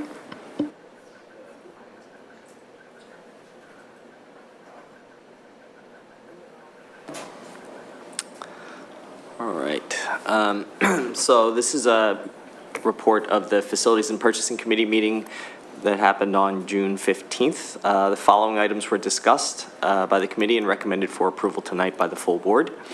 We recommended the list of district bills for approval. We reviewed and recommended the following items from the purchasing report for approval. $10,100 for library carpet tile installation at Welsh Valley Middle School from MAC Flooring. $23,325 for kitchen hood and fire extinguisher maintenance services across the district from Kistler O'Brien. $9,750 for generator maintenance services across the district from JSR Generator Services. $18,363 for smoke pipe repairs at Kinwood Elementary School from FW Webb Company. $18,335.97 for renewal of maintenance work order management software from Brightly Software, formerly known as Dude Solutions. We recommended the following district contract renewals for approval. Pediatric therapeutic services for contracted physical therapists at $79.99 per hour. 2 renewals with MCIU, $1,011,899.82 for shared student support services, and $27,613.60 for license renewal of frontline professional growth software for tracking staff professional learning. A renewal with the Lincoln Center for 5 full-time master's level school counselors for $425,000.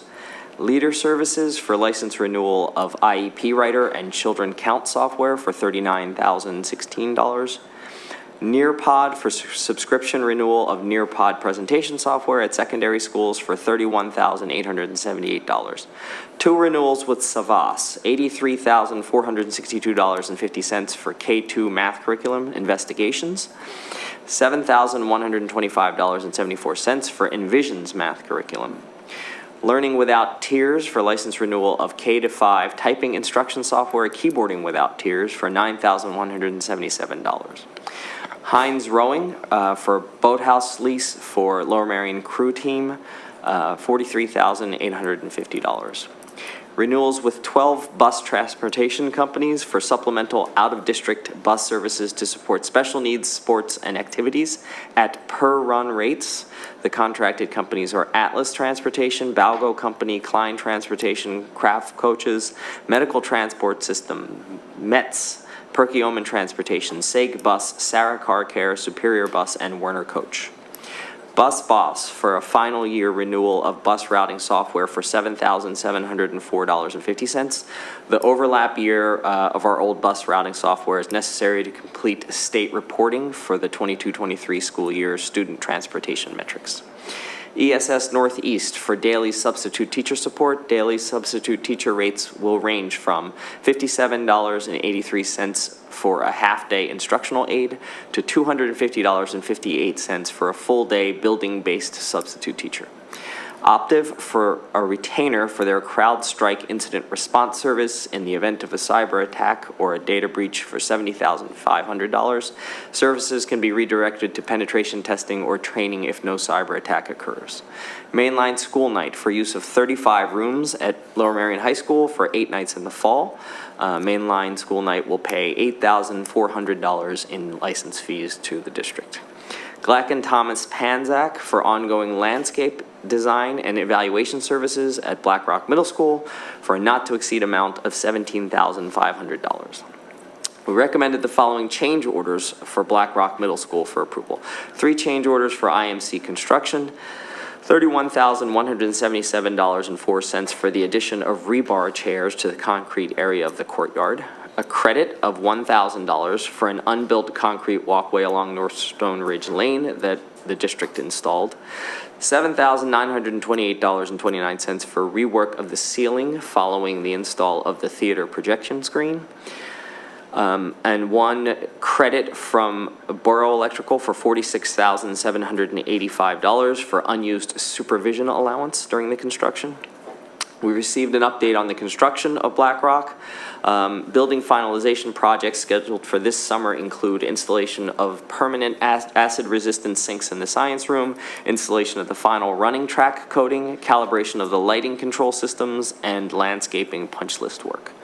There's expected a net credit of $66,040 in forecasted future change orders. There are $1,982,389 in claims made by contractors and $457,076 in claims made by Lower Merion School District, both of which will be resolved through dispute resolution process. Including all disputed claims, the total project cost is $106,064,124, which is higher than the $101,563,038 projected cost at the time of the contract award, but less than the $114,062,616 original construction estimate. To date, there have been $5,154,991 in total change orders on the project, the bulk of which have come from 4 causes. 42% resulting from additional work related to soil excavation and site preparation, 18% resulting from omissions or errors made by the architectural firm in the building design, 21% resulting from omissions or errors made by professionals and sub-consultants related to the building design, and 9% from school district requests. The next Facilities and Purchasing Committee meeting will be on Thursday, July 13th, 2023, where you guys can join in on all the fun.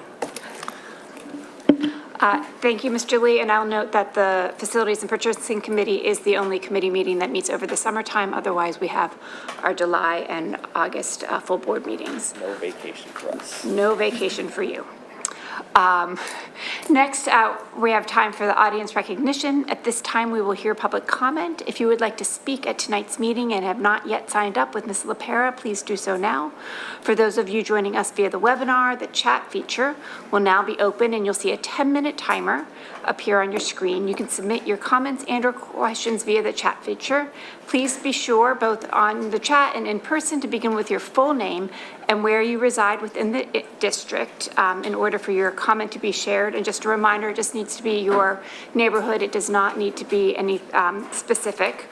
And as always, I would like to offer that if we have any students that have signed up to speak, that the students have the opportunity to speak first.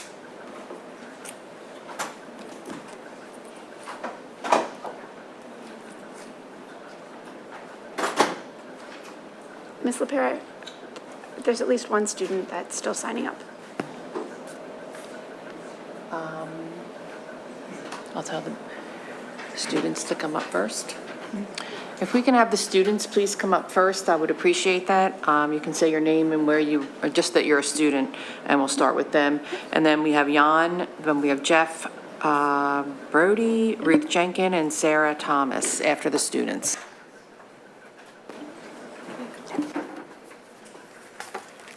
Dear board members, my name is Claudia Crable. My address is 218 Williamsburg Road in Ardmore. I am a current student at Wash Valley Middle School, and I will be entering 8th grade this fall. I am speaking to you in order to discuss the danger of having single-use plastics in our lunchrooms. While using single-use plastics and containers can be cheap and effective, I believe that these plastics have detrimental effects on our environment and have much better alternatives. For starters, plastics and styrofoam is not an easily biodegradable product, therefore causing lots of built-up landfill waste. To give you specifics, in California alone, the schools and universities produce a yearly average of 562,442 tons of waste. Can you imagine how much plastic waste all the schools in America produce? An average American citizen uses 156 plastic bottles per year. According to Repurpose Global, even when you recycle plastic, 91% of it does not get recycled or disposed properly. Instead, it is burned, causing air pollution. It is so common to use plastics in cafeterias across the world, and because of that, we produce so much waste. Schools in Lower Merion are only adding to this problem. Further, this puts our future generation of students at risk. Science.org states that with the rapid growth of plastic usage, it is estimated that we will have 26 billion metric tons of plastic by 2050. This is something that will have a massive impact for the students and children of our future. Climate change will only get worse and hotter, landfills will take up so much of our world, and only so many forests and natural resources will be left. Plastic containers and utensils also have lots of chemicals that can be harmful for our growing body. These chemicals can be found within plastic coating on containers that can mess with the child's hormones, be cancerous, or even deadly. Is that really something that we want to be giving to our future students? Is that really fair? Although plastics can be easy and convenient for the lunchroom, it is extremely important to consider the consequences and issues with this. Bamboo or reusable products are reasonable and affordable alternatives to single-use plastics. Our landfills are taking up space where a forest could have been. We are destroying our only earth and making it a less desirable place for next generations. Using these plastics as containers are not just unsafe for our environment, but for our children as well. Solving this problem starts with our school district. Please take this into consideration and help while we still can. Sincerely, Claudia Crable. Thank you. Thank you very much. Do we have any other students? Okay, we'll start with John, and then Jeff. Oh, wait, I'm sorry. Student? Are we allowed to be others? Yes, please, thank you. That's okay. Hi, my name's Sam Tanaki. I'm a rising junior at Lower Merion High School, and I live in Wynwood. I want to start by congratulating Dr. Yanni on his appointment as superintendent. It's been an honor to work with Dr. Mameen and Ms. Schaefer over the last year, and I so look forward to continuing to work with our administrators, new and old. I also briefly wanted to shout out the school safety presentation from earlier to say that while I see your attempts at prevention and mitigation, and I genuinely applaud them, they are an incredible effort that you're taking to keep your students safe. But while restorative practices are listed as a district strategy, I do fail to see them sufficiently implemented in Lower Merion schools, and our school community doesn't heal from these incidents. We whisper about them until our memories die down. I'll believe you when you say that our safety is a priority, when our understandings of words like safety and wellness are defined in the same language. Lime green lanyards and locked doors aren't making a tangible impact on my safety, and I hesitate to see a lot of the district's crisis mitigation efforts as more than security theater, attempts to make it look like we're safe out of thin air. I hear your concern about the impact of social media on students, and I can't take you seriously. Give me access to green space, give me climate disaster preparedness, give me forgiving attendance policies, give me Narcan training for seniors and usable suicide intervention trainings, give me listening to students about what they need to keep each other and themselves safe, and then we can talk.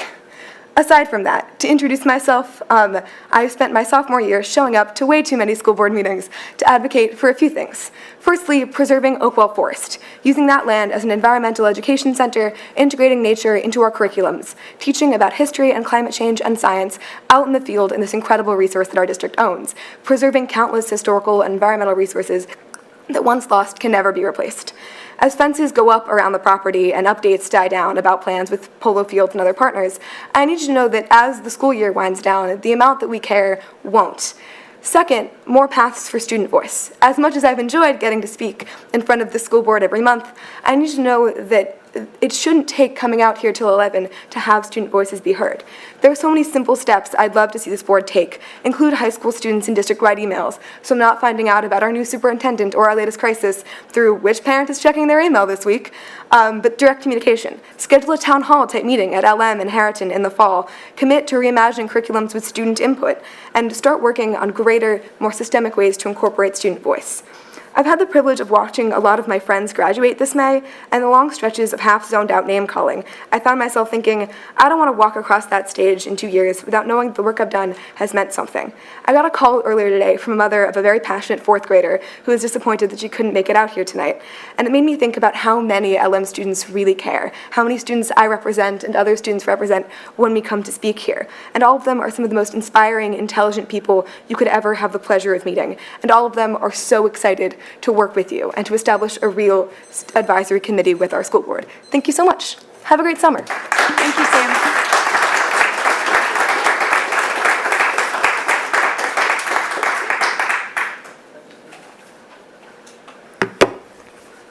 Hi.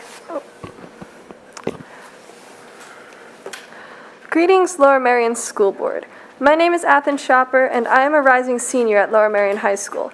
I live in Marion Station, and I'm an officer in the Lower Merion Environmental Club. Even though the summer months are upon us, and us students have begun to unwind from a rigorous year of classes, our engagement and dedication to saving Oakwell will not wane. You can anticipate continued student efforts to advocate for the preservation of this historically and ecologically significant property. Meanwhile, we are still waiting for more communication from the school board and Lower Merion administration about Oakwell, as promised. Many community members are concerned that you seek to use the relative inattention of the community during the summer to take action in regard to Oakwell without informing or consulting with us. We hope that this is not the case and implore you to communicate with us about what your current plans are for the property, so as to foster trust and cooperation between the student movement and school board. Speaking of the board, tonight we heard you talk about the Lmsd budget and how you hope to maximize the impact of our tax dollars to ensure that every LM student has access to a quality education. If you guys turn Oakwell into fields, the money you invest will only benefit a small subset of students at the school district, the Blackrock sports teams using the fields. Moreover, if you use our tax dollars in this manner, you'll be unable to recoup the investment. If you do this to Oakwell, it'll become a $12 million money pit. By contrast, if you choose to preserve Oakwell and use it as an educational facility in accordance with the Acorns proposal, you will save the money required to level this forest. Furthermore, the property could be used by students of every grade level and school as an innovative part of the academic curriculum. In addition, the property could even be used by the district to fundraise. Instead of being a money pit, this property could become a profitable venue. Returning to the subject of the school board, I also recall that tonight you guys are going to be voting to appoint Dr. Yanni as our new superintendent. Dr. Yanni, we welcome you to the LM district and look forward to meeting with you to pick up where we left off with Dr. Mumin and Ms. Schaefer.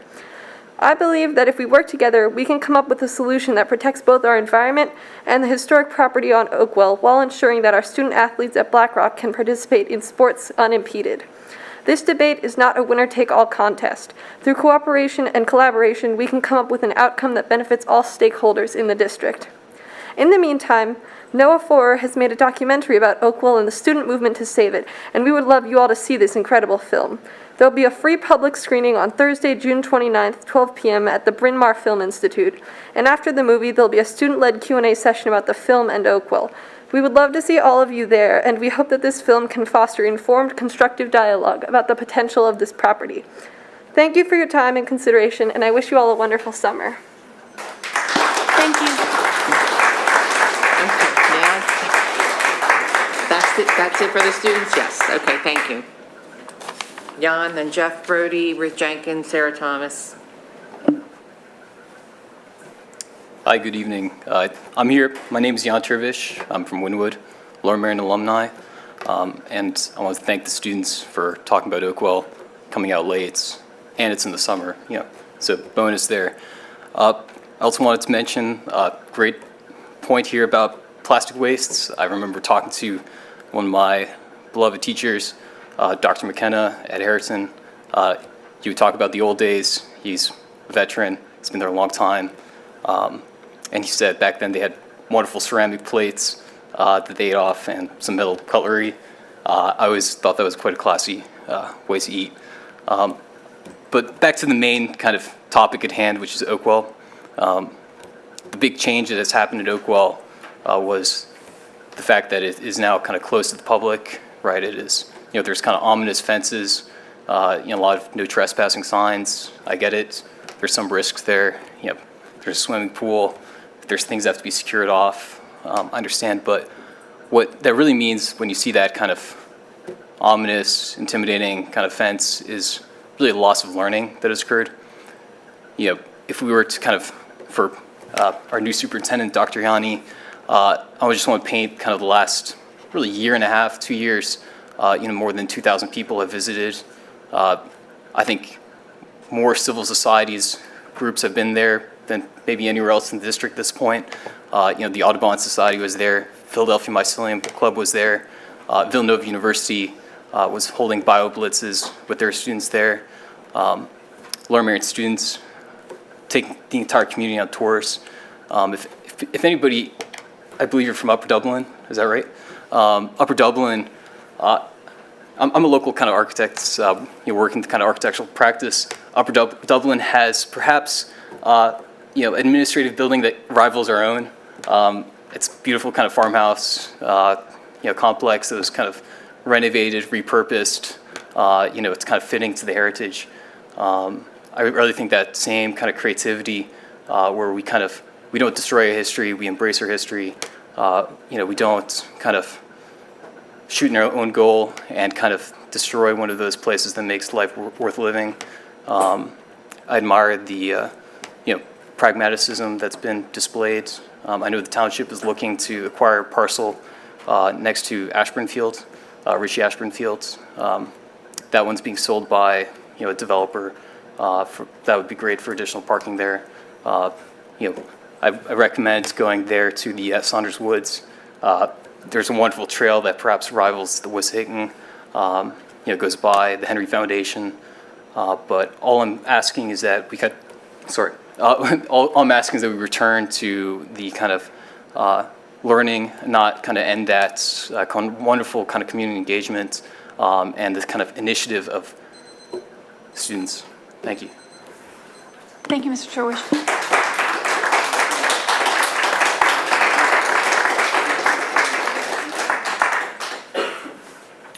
Good evening, I'm Jeff Brody from Bala-Cynwyd. So I first want to begin by saying thank you. Thank you for having a final solution to the Healthy Start Times.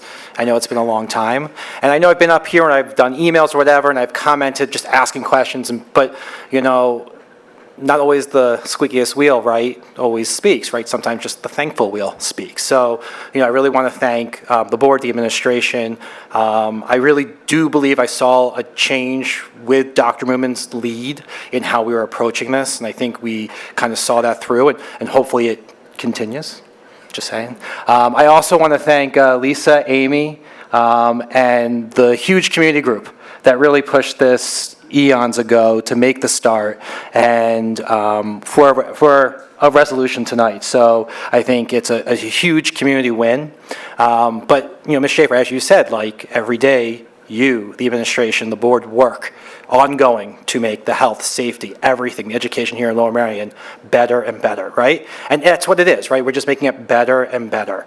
And I've noticed communication has changed over the past year, right? You're informing us more. And I'm going to end on this. The last day of school was a fun one, right? I have a Kinwood kid, right? 3rd grade. He came home off the bus, and I said to him, did you ever drill that? No, we never drilled it. But he goes, but Mr. A knew what he was doing, and he had us, right? And I think that's important, right? We're doing the right things. We're just wanting to do more and more every day. So I just, again, want to say thank you. I want to recognize everyone, and I'm sure there's more tomorrow. But take the win today. So thanks. Thank you, Mr. Brody. Ruth Jenkins and Sarah Thomas and Isabel Melvin.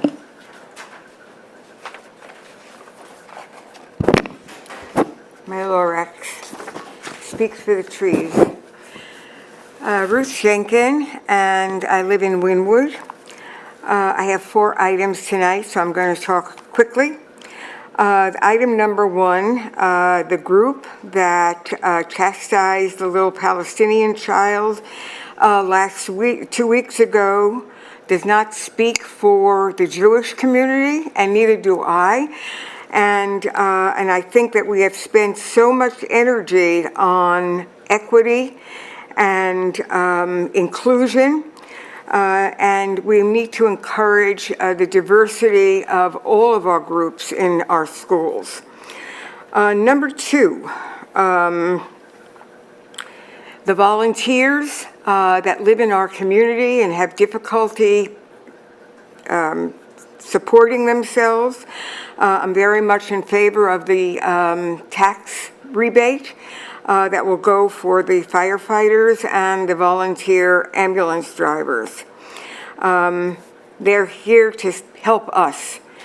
I also brought with me some comments from my neighbors. I am a member of the Wynwood Civic Association, and my neighbors, all very large group of them, 12 to 15 families, send their children to Penn Valley Elementary School. And there have been several complaints from them about the school. Crowded classrooms, poor teacher retention, consistency, lack of parent-teacher updates, inconsistency with kindergarten graduation. And I'm going to leave this printed sheet here with you to deal with it. Whoever works with the principals in the individual schools, I know that one of you does that. My last minute is on Oakwell.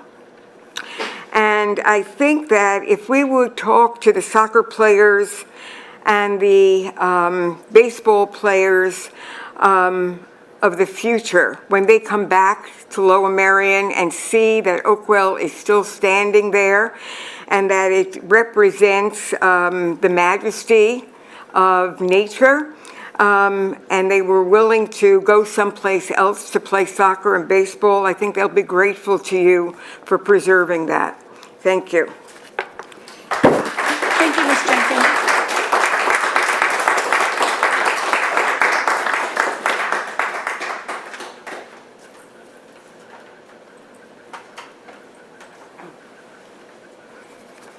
Sarah Thomas, Wynwood. Tonight I am speaking on the topic of the allocation of district funds as it relates to Healthy Start Times and the Oakwell property. For the past few months, the district has worked to finalize a long-awaited plan to push back the start time of schools for our adolescents so that they can get the additional sleep that the science says they need. As has been stated many times, the science says that adolescents need more sleep. What has rarely been mentioned is that we have adolescents in our middle schools as well as our high schools. And while the new plan provides a later start time for our high school students, it does not do so for our middle school students. So the plan that sits before you today will improve sleep for about 1/3 of our student population. I know that a 2-tier bus system is currently a pipe dream in our district, but what could the addition of 28 vehicles do to support healthier start times for all of our students? The April monthly board meeting included a presentation on transportation that stated we currently use 28 vehicles to provide routes to 70 non-public schools daily. What if the district outsourced these routes, which would free up these 28 vehicles to be used to transport students who attend schools in our district? I know it is not enough vehicles to get us down to 2 tiers, but it should be enough to shorten bus runs and possibly cut down on the 40-minute window we currently have between start times. I know this idea has been explored in the past, and the cost was estimated to be $1 to $2 million per year.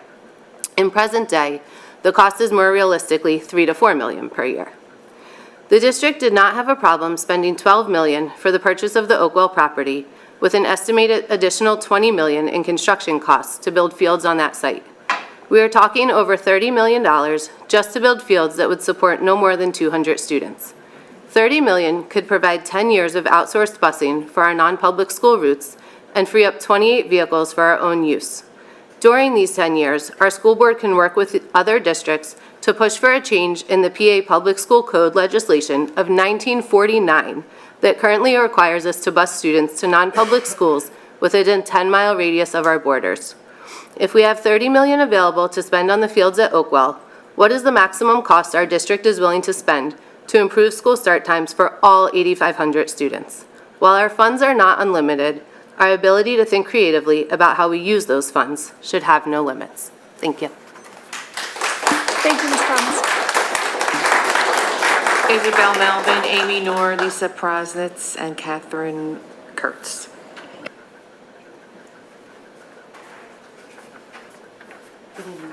Welcome. I have copies of my remarks. I'll give them to you. On March 17th, sure, Isabel Melvin, Winwood.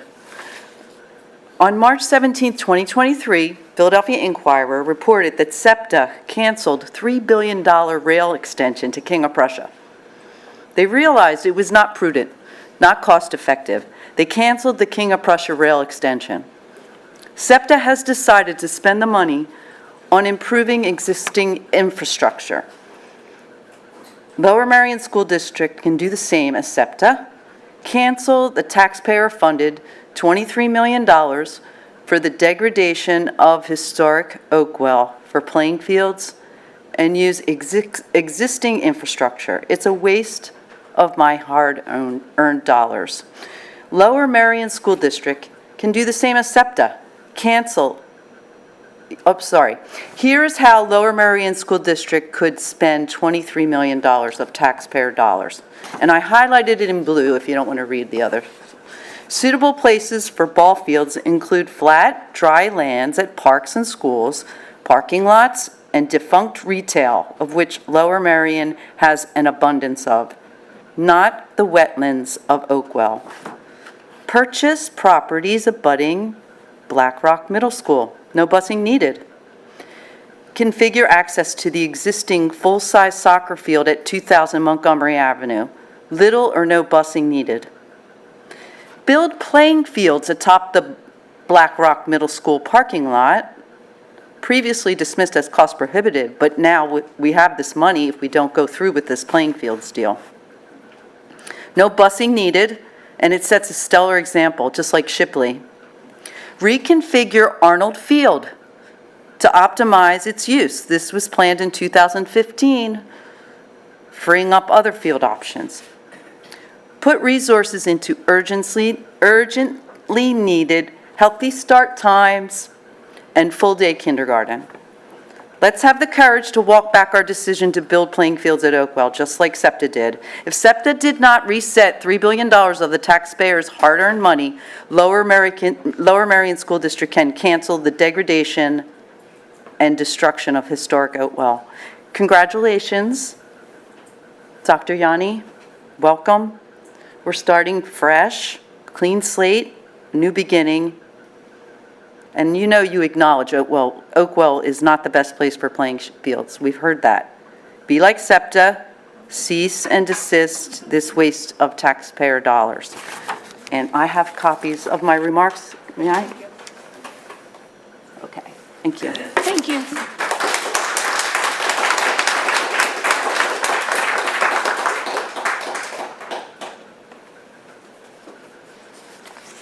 Hi, everyone. My name's Amy Noor. I live in Penn Valley. I have 3 children who graduated from Harriton in 2012 and 2018.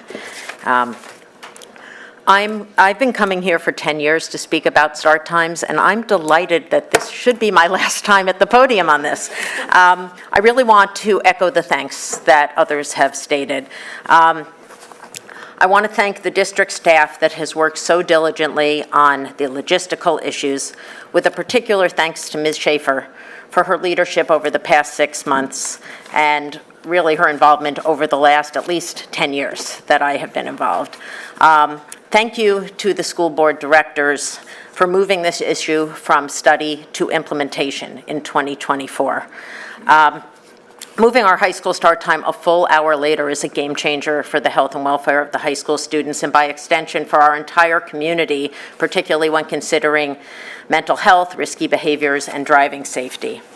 And a particular thanks to Ms. Klein for the many years that she has been involved in coming to the monthly Regional Adolescent Sleep Needs Coalition, which is comprised, you've heard about this many times before, I believe, but comprised of about 30 school districts in our area, some of whom have changed some start times, some of whom are working on changing start times, and we all learn from each other.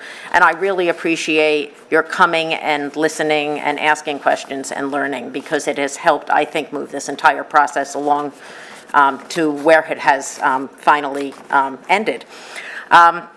I also just want to acknowledge the many who have had a significant role in this effort. Starting back in 1999, the parents who came to the school board with Penn sleep medicine physicians to advocate for later start times for high school based on the science, to Dr. Christopher McGinley and the Interschool Council Board, who brought the national expert, Dr. Judith Owens, here in March 2014. The first time an expert, and we got the one who wrote the American Academy for Pediatrics policy statement on it later this year, who spoke in this area, and then schools started changing. I want to thank Dr. Wagner-Marseille, who authorized the 2015 ISC Sleep Task Force and the High School Student Sleep Survey. I want to thank Ellen Keefe, who was my right hand in all of that work at the time, and two former school board members, Diane DiBonaventura, who spent 20 years on the board advocating for later high school start times, and then David Fetterman, who advocated for the same. And finally, I want to thank Lisa Prosnitz, who took the lead in 2018 and elevated the community engagement and advocacy to an entirely new level, and to the many parents and students over the years who have been coming to the school board meetings consistently to request healthy start times. Thank you. It has been a long road, but we are finally there. I think after the first year of implementation, the high school students are just going to be awake and healthy and happy, and thank you so much. Thank you, Ms. Knorr. Lisa Prosnitz, Kathy Kurtz, and Beth Randall. Lisa Prosnitz, Penn Valley. Looking forward to welcoming you, Dr. Yanni, to Lower Merion School District. We are thrilled that you will be here. I'm not going to go through the whole list. Amy, I think, covered everybody, but I did want to thank you, Ms. Schaefer, and the administrative team for finding alternate number 4. I recognize that there are compromises, but believe this option will give all of our students the greatest opportunity to sleep with the least amount of disruption to their existing schedules. This is a huge win for our kids. As Amy mentioned, their mental health, their learning, decision-making, athletic, physical recovery, their driver safety. There's so many benefits that they're going to experience, and I'm really thrilled about that. I also wanted to express my gratitude to you, Lucy, and the rest of the school board, and the many parents and community members, some of whom are here tonight, whose shoulders I've been standing on. And yes, especially Amy Knorr and the Interschool Council for bringing Dr. Judy Owens to Lower Merion School District in 2014, for mentoring, supporting, being an amazing ally, friend, and advocate for our kids. And that was really what started this regional wave. So kudos to you. I know the work is not done, but this really is a moment to just take and breathe and celebrate. So thank you all. Thank you. Thank you, Ms. Prosnitz.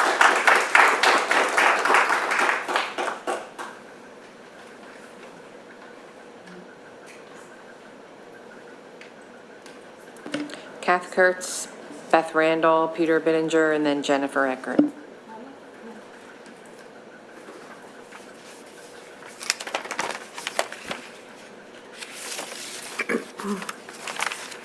Deborah Robbins, Villanova. Welcome, Dr. Yanni. And a big thanks to Ms. Schaefer, who has navigated through some very turbulent waters these months. And I really appreciate what that must be, the tremendous responsibility and gravity of that. I'm here again advocating for Oakwell. And as I sat here listening to how the Healthy Start Times has finally reached fruition, what I hear is loads of compromise, and everyone is inconvenienced to a greater or lesser degree. achieving success. This is what we ask in terms of preserving Oakwell. What we have heard is that to have after-school sports, particularly in the winter meeting about the bus service, how many bus rides, the complicated pattern of the bus rides, how much time it takes. Okay, those are inconveniences, but the greater priority is the kids are getting what they need, and we don't want to take that away from them, but again, it's the principle of everyone being inconvenienced somewhat for a greater goal. And I will walk you back to the past when we used to talk about stuff like trees and air and water and wildlife, which didn't gain a lot of traction in this room, unfortunately. But, and not to be adversarial, who was not horrified when we had to put our masks back on 2 weeks ago, when the Phillies couldn't play? There is still real relevance to our concerns for saving every tree, for making every effort so that our kids don't have to cancel their games because the air is 400 or greater in its air quality. So it's a sincere effort. We would love to help sports groups find other ways. I think that's really more something that the township can help with. And we'd be happy to roll up our sleeves too, because our group does a lot of investigating and homework. But still, the principle is the same, that it's compromise for a greater good. Thank you. Thank you, Ms. Robbins. I would like to ask that we continue to go in the order that people signed up, in the order that Ms. LaPera is reading the names, please. So I'm assuming Kath is no longer here. So we have Beth Randall, Pete Bittinger, Jennifer Eckert, Marion Williams.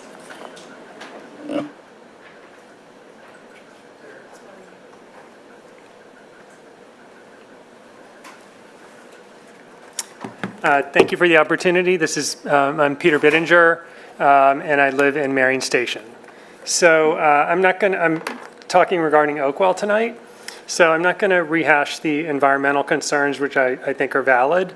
I just wanted to give you a little bit different perspective of a Lower Marion parent of a high school student athlete.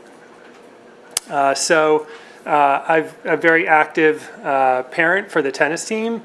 I go to all the matches, all the away matches, and I can say just from experience that the Lower Marion High School tennis facilities are not up to par with like the other high schools in the district. There's 4 courts, if you want to be generous, 5 for 60 kids that want to play tennis.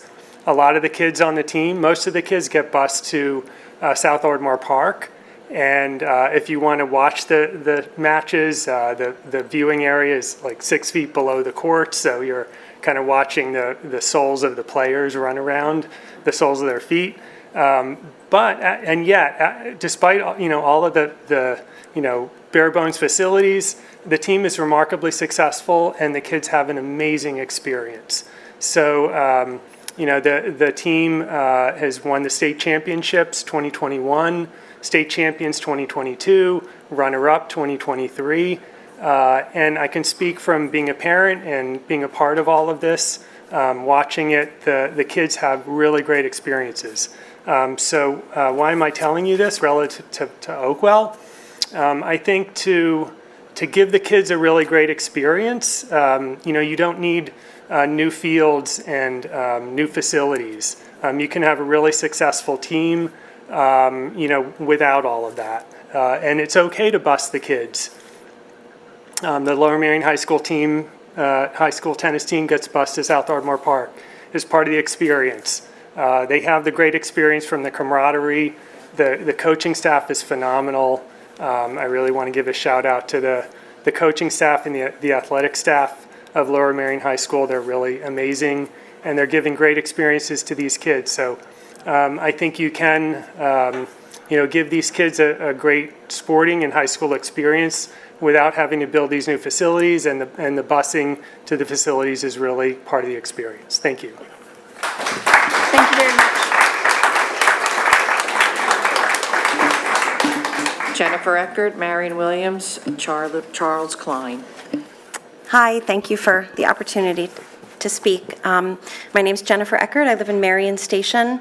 I'm a teacher in the district, obviously a taxpayer, and a parent of 2 kids who have been through. One is still in the district. He's a rising 11th grader who you just heard about. That was the boys' tennis team. There was an assumption when he was speaking that it was the boys' tennis team that he was talking about. And I'm coming to speak about Oakwell because I, as a teacher at Black Rock Middle School, I've been trying to follow closely the status updates and the district's plans, and I'm confused because, to be honest, I know that the school district has taken possession of Oakwell, but I don't know what the district's plans are for the site.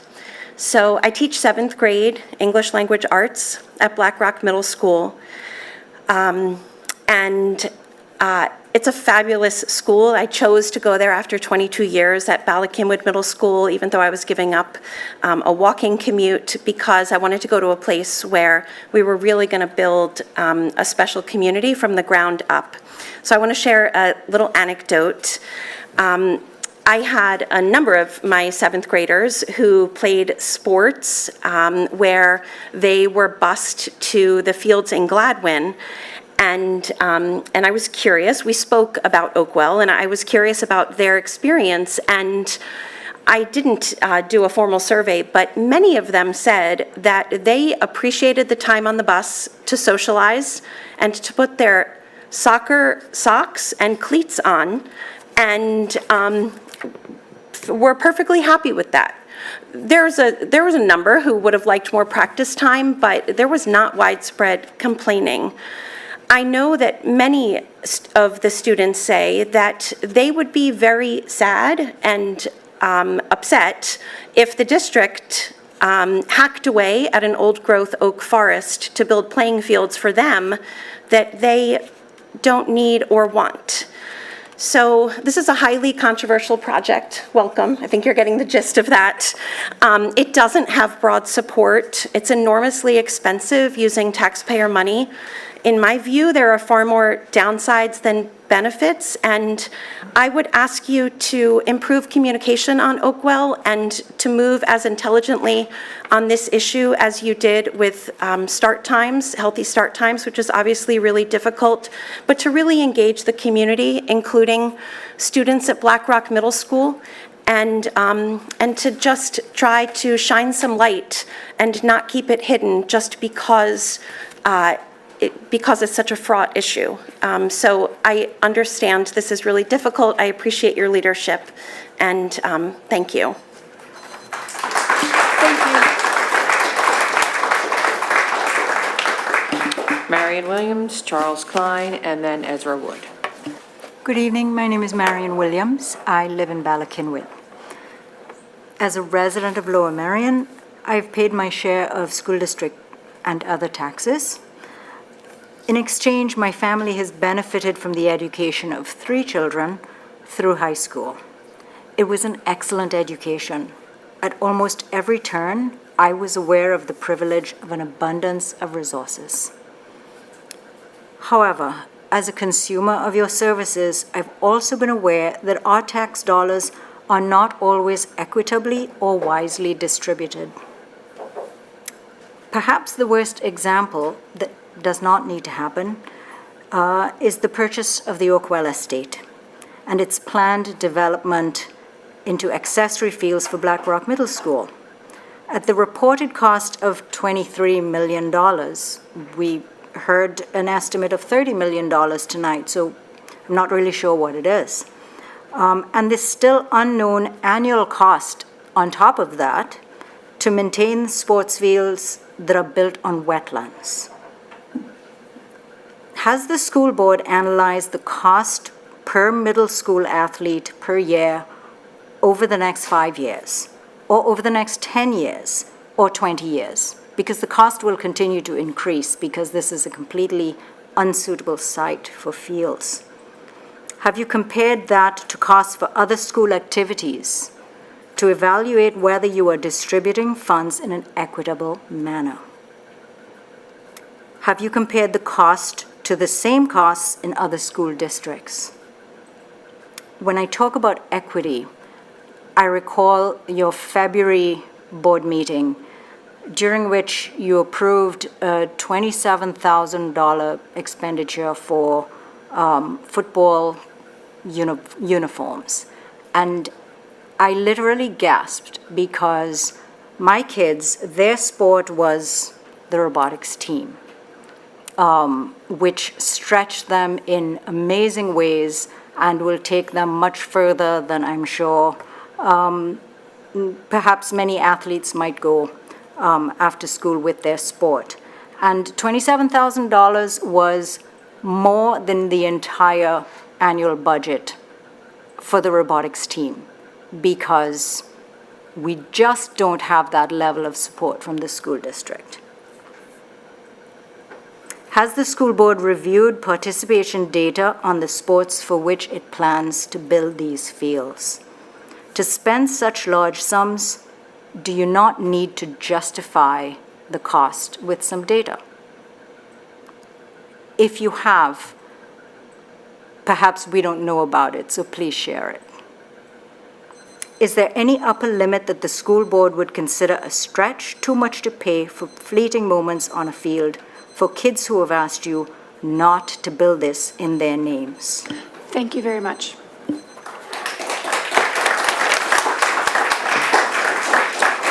Charles Klein, Ezra Wood, Michael Levine.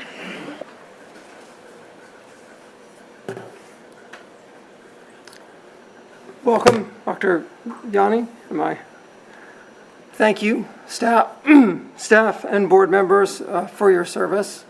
It is sometimes a thankless task. And if you could share your name and where you live in the district, please. Charles Klein, Kenwood, Bell Kenwood. I come tonight to speak about Oakwell. We've established over the last 6 months to a year, as you will see in the record, the ecological, the historical importance, the gravitas of the site. But it has taken some time for us to establish what this is going to cost. And the more I learn over the past 6 months, the more convinced I become that the $23 million price tag is simply not a wise investment of our hard-earned taxpayer dollars. Additionally, on the ground evidence suggests quite strongly that there'll be serious negative consequences for nearby stormwater management should we develop it. Multiple excellent proposed alternatives have been put forth, some discussed tonight. Too many for me to detail here. One, at the polo fields already announced, makes this project even less logistically and financially justifiable. Respectfully, I submit, I ask, that it would be really helpful if we could have a robust, transparent public discussion of all proposed alternatives. Speaking personally, we have 3 kids, all LM grads. Hands down, they received a fantastic education. And yes, great schools include great athletic opportunities. At LM, our daughter competed at the varsity level. And when I asked her tonight about that, asked her about her experience, she graduated just several years ago, she echoed almost exactly the comments of the parent, the tennis dad who just spoke, about the camaraderie and the lack of necessity for incredible fields, incredible facilities, and the busing simply being a non-issue. Eons ago, I managed my own high school baseball team, and those experiences are of vital importance, no question. Oakwell is simply not the most cost-effective way to make them possible. In closing, as the PA school code restricts the use of education tax dollars to only school needs, and the need for Oakwell becomes less and less clear the more we learn about it. I urge the board to do what is best for LM taxpayers, LM students, and LM athletes. Preserve Oakwell and promote athletics by using our taxpayer dollars in the most effective manner possible. Thank you. Thank you.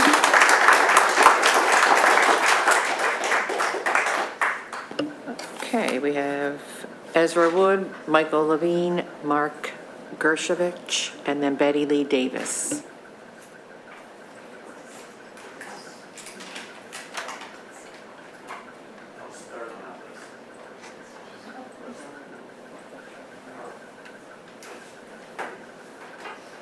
Ezra, Michael, Mark, Betty Lee.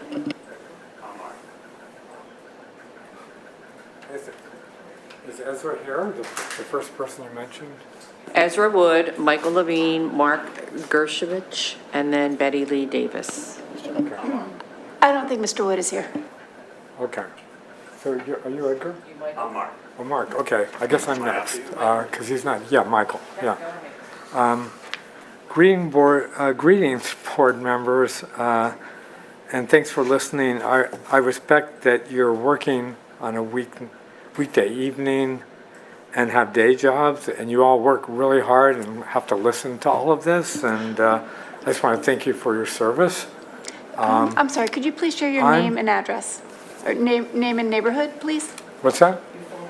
Oh, my name. Sorry about that. Yeah, my name is Michael Levine. I live in Narberth, and by the way, speaking of busing, my son from Narberth, he was bused to Belmont Hills, past 3 other elementary schools.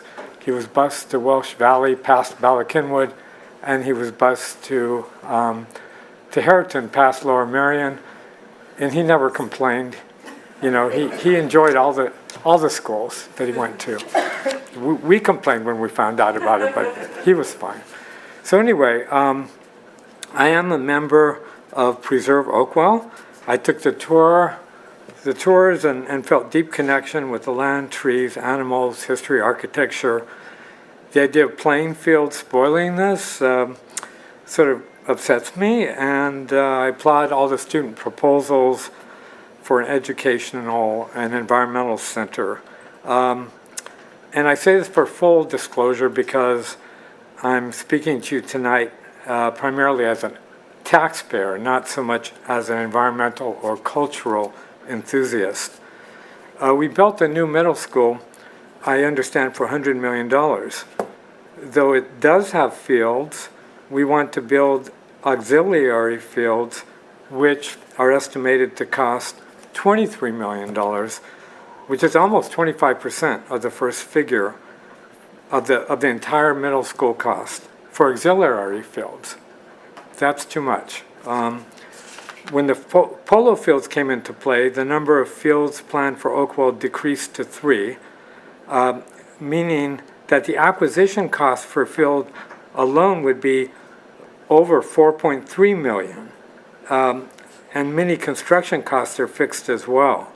So the development cost per field, what is it, 5 million, 7 million? We don't know, there isn't a plan, but that's unacceptable. $7 million or 5 per field. We have constraints on our ability to get taxes. We need to redistribute it to other less fortunate school districts. And there are costs beyond acquisition and construction, as many people have said, like maintaining the 10,500 square foot mansion that's not slated for tear down. We need to maintain it, and we're a school district, not a property management or a land holding company. What about insurance claims when things go wrong? Kids get hurt at an activity, infestations. You have legal costs now. Thank you very much. Thank you. And anyway, the cost is unacceptable. Thank you very much.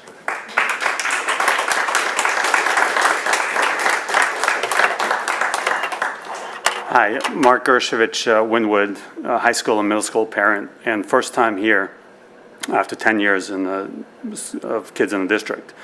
And why am I here? Because I should have been here a month ago, but I read on a Facebook group about anti-Jewish actions at Gladwin, and I thought, what could it be? I grew up in the Soviet Union until age 7, and I still remember a kid in the courtyard said, "Hey, Jew, do you have any money?" Funny thing is, we didn't tell anyone that we're Jewish, and no one had any money. So I thought, what is this anti-Jewish thing going on here? I looked up, and it turns out an elementary school child, I assume between the ages of 6 and 10, showed his cultural heritage, a Palestinian flag and a map. Did he say anything bad about Jews?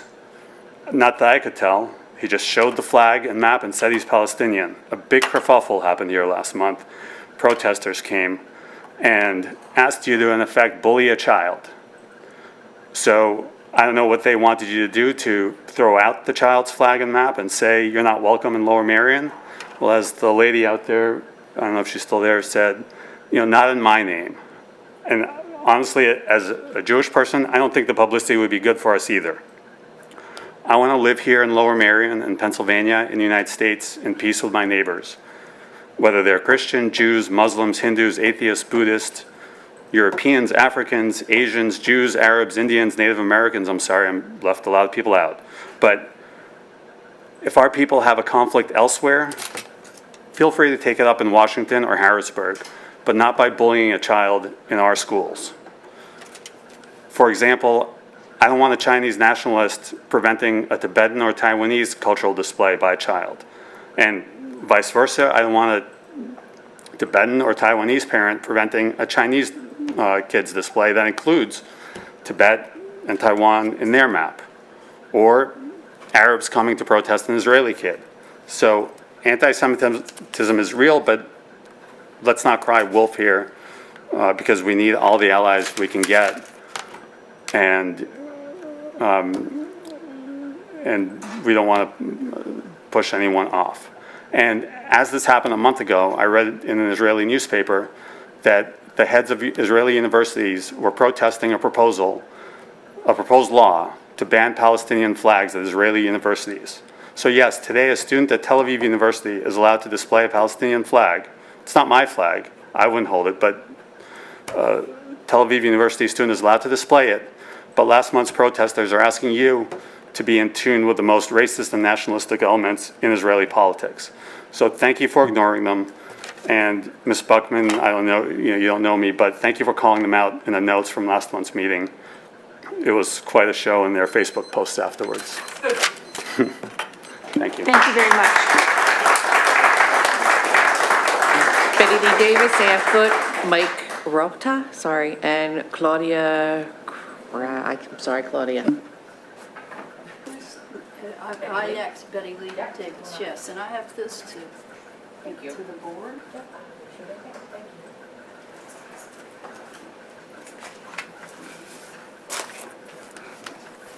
I'm Dr. Betty Lee Davis. Is this Mike? Can you hear now? And I have made previous comments and written communication to you supporting the preservation of Oakwell for environmental education and suggesting the use of its beautiful and calming grounds as a possible conference center for trauma-informed education for the district and possible revenue producer hosting trainings for other districts. As I've indicated previously, I know Oakwell well, as I lived in the Greenhouse Complex apartment, which was then called the Carriage House apartment, for 12 years as a tenant of Betsy and Jim Armour, owners of Acorn Cottage, for 30 years. In previous communications, I forgot to note that while I was a doctoral student at the Bryn Mawr College Graduate School of Social Work and Social Research, some years earlier, I also lived at Squirrel Inn, where I rented the mother-in-law apartment from the Armours, who lived at Squirrel Inn at the time. Spending almost 15 years living on the grounds of Oakwell and Squirrel Inn, I have a deep and intimate connection to the property and to the grounds. Tonight I've come not only to advocate for the preservation of Oakwell, but to share with you a small sample of photographs that I took in 1997 to 1999 while living there, to give you a glimpse of Acorn Cottage for any who may not have seen it then, and in the summer and winter while the Almers were its stewards, in the Carriage House apartment while I was a tenant, for you to see how much enjoyment I took in decorating its garden room, landscaping, and caring for its beautiful grounds and entertaining friends and family in its charming, unique courtyard. As you can see, the courtyard and the grounds then looked quite different from what they did a few weeks ago at my last visit there, where I found them untended, overgrown, and going to seed.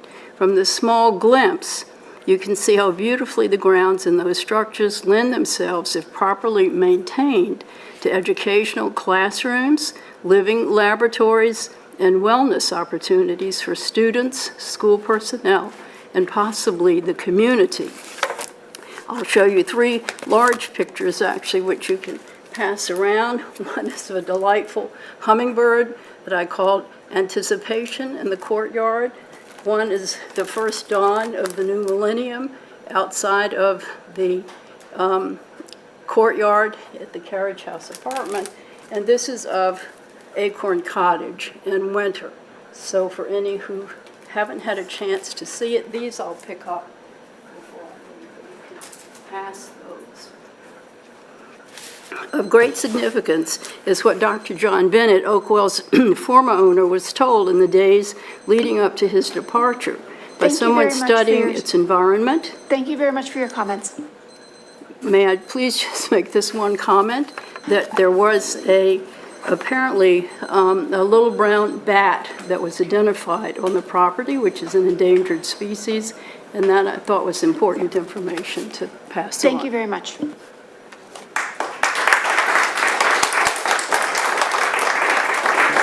Ann Foote, Mike Rota, Claudia Grabe.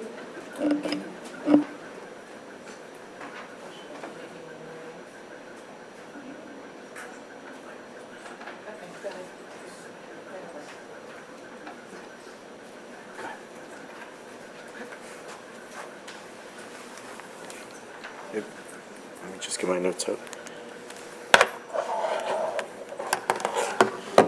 Thank you, everyone. So I'm a father of 3 children, 3 under 3. My name is Mike Rauda from Villanova. I'm a father of 3 children, 3 under 3. So I'm in trouble right now with my wife because she's watching all 3 of them while I'm here waiting to talk to you. But it's an important reason, which is why I came. And so I'm actually, I'm here about Oakwell also. I am your target parent because in 10 years or so, hopefully my children may be at Black Rock. I live about a mile away from the school. And so I'm literally your target parent. But I came to you to advocate to not knock down Oakland. And, a few different reasons. One, you've heard the community outpouring and why the community supports it. Obviously, saving, heritage trees that are hundreds of years old, that will never grow back in our lifetimes or our children's lifetimes, would be a great thing to do if you could, But also, I think the situation has changed a little bit since the time that you bought Oakwell, because there's other properties that are a better choice for you right now. So right now, if you write down 1920 Montgomery Avenue and you Zillow it, it's 4.5 acres. It's right next to Black Rock. It's on a hill. It's not marshland. And they're open fields. You don't have to knock down trees. And it's $3 million, not 12. So you could actually sell Oakwell or sell it to the university or whatever you might want to do with it, actually get the money out, buy this other property for $3 million, which is already knocked down. You don't have to knock down the trees. It's already open fields. And the best thing of all is it's walkable from the school. It's only one row of houses separates 1920, the fields from 1920 Montgomery Avenue from the middle school. So kids can walk there. You won't have to bus them in the future and spend money on busing and everything. And it's safer too. As a parent, I'd rather have my kids walk 50 feet than to have them come around and with buses and everything in the far fields. So there's other alternatives like this one that would actually save you money, and you could even sell the building itself separately from the fields, and actually, of the $3 million you spend for it, you could probably get $2 million back by selling the building. So financially, it might be a better option as well too for you. Anyway, I just wanted to bring this to your attention because I think it might let you have the fields without having to cut down the trees. Thank you.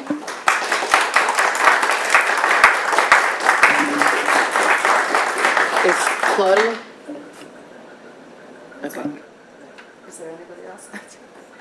Hi, my name is Orsoya Lazar. I live in Marion Station. And usually I speak for the trees. Today I want to talk about finances. First of all, I want to appreciate and thank you for all the work that you put in for making the healthy start time possible, and the full day kindergarten and everything else you do. I serve on advisory boards as well, so I know how much work it goes into it. What I sorely miss from the conversation is the discussion about how to balance the budget.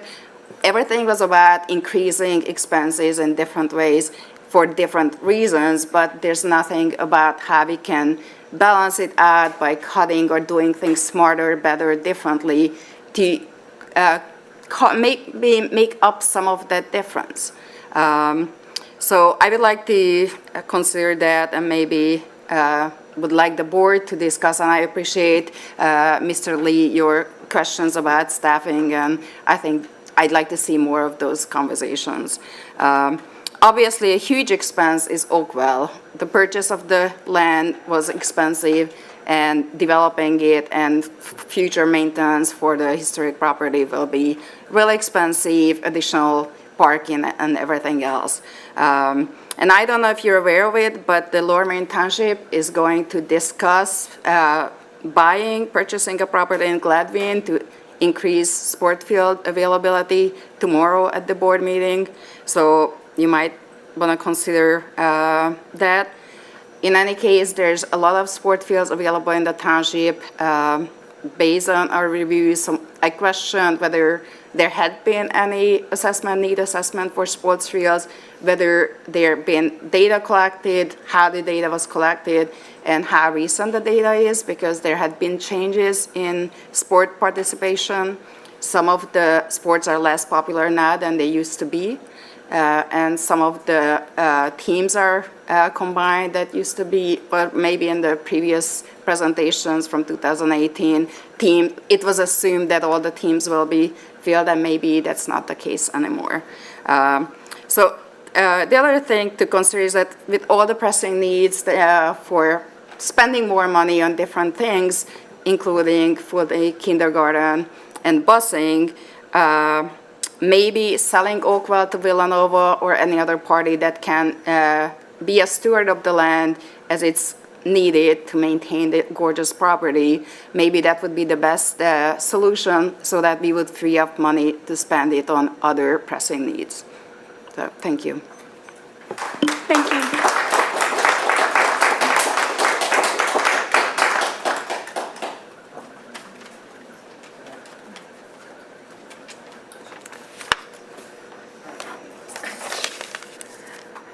Hello, my name is Ann Foote, and I'm from Gladwin, and I just can't seem to fathom why there is so much opposition from the school board about preserving Oakwell. It's a mistake.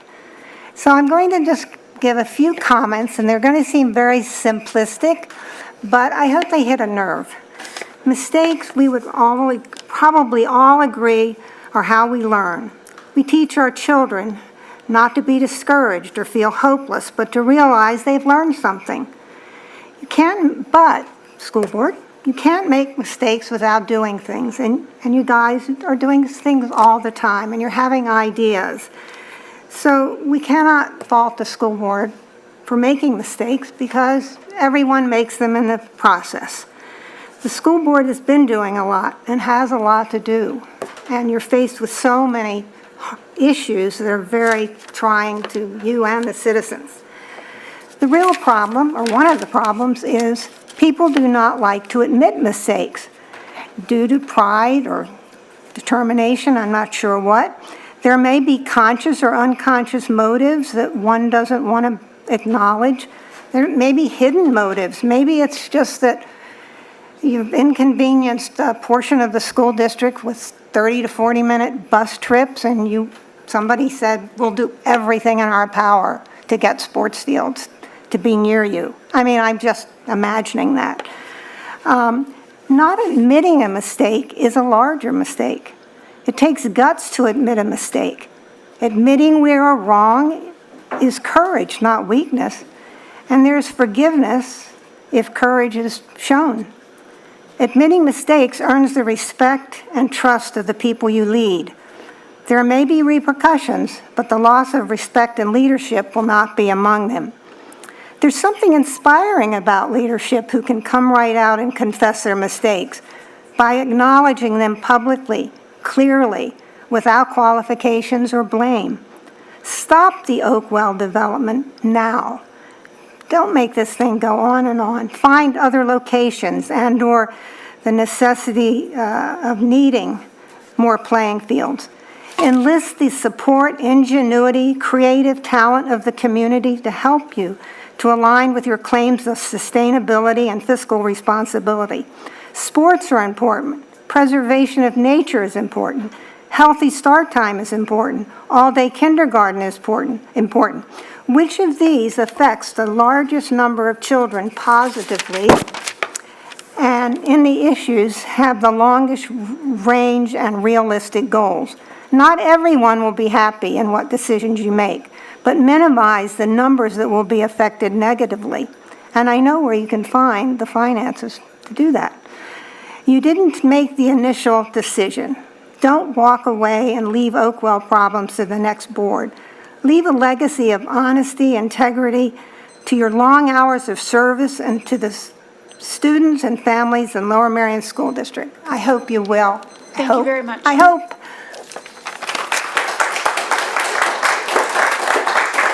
Okay, that concludes our in-person comments. Thank you, Ms. LaPera. Mr. Roos, can you please read any public comments that were submitted via the chat feature? Yes. Are you able to hear me now? Okay. Ezra Wood, Marion Station. Thank you for not having any school start before 8 o'clock. Allison Burnett, Marion Station. For those of us newer to the school district, it would be helpful if you could give some background on the history and current policy with kindergarten playgrounds. Recently, I attended the kindergarten end-of-year picnic at Marion Elementary, and all the families huddled inside the small fenced-in kindergarten playground. Being caged inside this tiny area, looking out into the expansive field, felt like a very odd use of space, and I was reminded that my kindergartner's recess had been restricted to this small space the whole year. With the expansion to full-day kindergarten, has the concept of a separate kindergarten playground been reconsidered? What is the rationale behind it, and is it valid? I'm concerned that our 5- and 6-year-old children will need more time for exercise if they are in school all day, and their movement will be unnecessarily restricted within the current kindergarten playgrounds, especially if more classrooms need to use them at the same time. Giving these students access to the regular school playground would also increase kindergartners' sense of belonging at the school. I know that facilities updates to the kindergarten playground are being considered with the budget for full-day kindergarten, so this seems like a good juncture to pause and consider what recess will look like in a full day of kindergarten and if the current setup will meet their needs. Kath Kurtz, Narberth. I had to leave the meeting at 9 o'clock, but want to ask you to fully reconsider building anything at Oakwell. The compromise plan would compromise root systems of existing tree. The whole township needs Oakwell to remain the amazing site it is. Field space can be found elsewhere, as has been clearly demonstrated by student and Preserve Oakwell supporters. Stop this destructive madness. Our planet needs conservation of forest space more than additional playing field. Use the money for full-day K. I have about 3 more.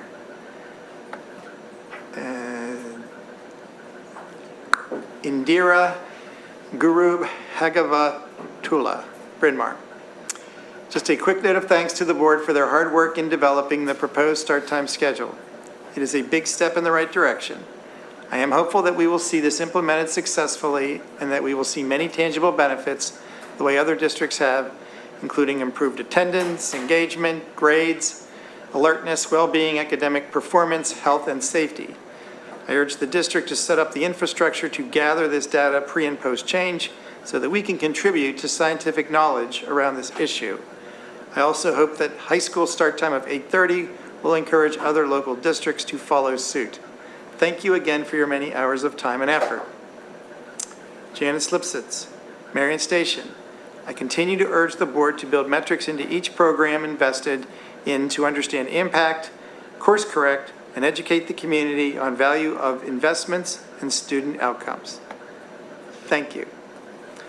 Victoria Richter, Penn Valley, please save Oakwell. There is room to fill some of the sporting facility needs, but not all. The Lmsd board could do a lot of PR repair with the community by coming up with a creative solution and show our children that adults can compromise and still save this rare gem for the future. Thank you. The last comment is Jamie Baseman, Ardmore. Congratulations to Dr. Yanni. I have been speaking with other parents of children with disabilities in Upper Dublin, and they have shared how responsive and supportive you have been and how committed you are to inclusion and belonging. I also want to thank Ms. Schaefer for transparency, accountability, and humility shown over these last few months. Thank you. That's it. Thank you, Mr. Roos. At this time, we will move forward with approving the agenda. The following recommended actions will be removed from the consent agenda for a vote. And the first is the appointment of superintendent of schools. Pursuant to Section 1073 of the Public School Code, it is recommended that the Board of School Directors appoint Stephen Michael Yanni, PhD, or EDD, as superintendent of schools for a 5-year term to commence August 14th, 2023, and end exactly 5 years after date of commencement. It is further recommended that the Board of School Directors approve the employment agreement between the district and Dr. Yanni in the form attached. I normally ask if there are any questions from the board. I did want to take a moment and say that the board is extremely excited that you'll be bringing your experience as a dynamic, caring, and thoughtful educational leader to the Lower Merion School District. His deep commitment to ensuring excellence in education for every student, every day, alongside his dedication to building community connections, reflects what is most important to this community.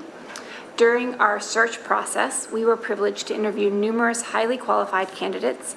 Dr. Yanni stood out thanks to his proven track record in areas including fiscal responsibility and educational equity and inclusion. Among his many professional accolades, in 2022, he was the recipient of the Patricia J. Cregan Award from the Pennsylvania Education for All Coalition for his commitment to inclusive education. I want to thank personally all of the community members, staff, and students who participated in our search process. Hearing your voices, areas of interest, and concerns were invaluable in helping us create a profile to choose a superintendent who will lead our district and community into the future. I also want to take a moment and express the board's deep appreciation to Megan Schaefer, who has served as our acting superintendent since January. Ms. Schaefer stepped into this role quickly and seamlessly with much compassion and empathy for our students, families, and staff, and has moved forward important initiatives. Most notably tonight, I'll pull out the school start times, something that you brought to the board in January, and here it is in June, and we've been able to move this forward. So thank you so much for that. And we are incredibly fortunate that Ms. Schaefer will continue to serve as our district as assistant to the superintendent. Once Dr. Yanni officially starts at the beginning of the school year, he'll be hosting a variety of welcome events so that students, staff, community members can get to know him, and so that he can directly hear from all of you. So that information will be spread widely when that is all put together. So, do I have a motion to approve? So moved. Do I have a second? Second. All in favor? Aye. Aye. Any opposed? Any abstentions? Motion.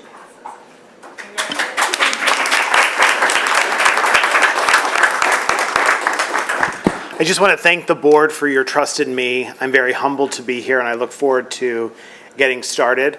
I hope that the announcement during the middle of a tornado watch last week doesn't foreshadow my time in Lower Merion, but I truly am so thankful for your trust in me, and I look forward to getting to know all the administrators, teachers, students, families, and community members over the next couple of months. Thank you.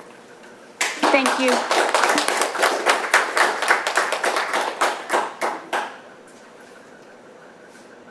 Mr. Orlando, could you please read the next 3 items? Individually.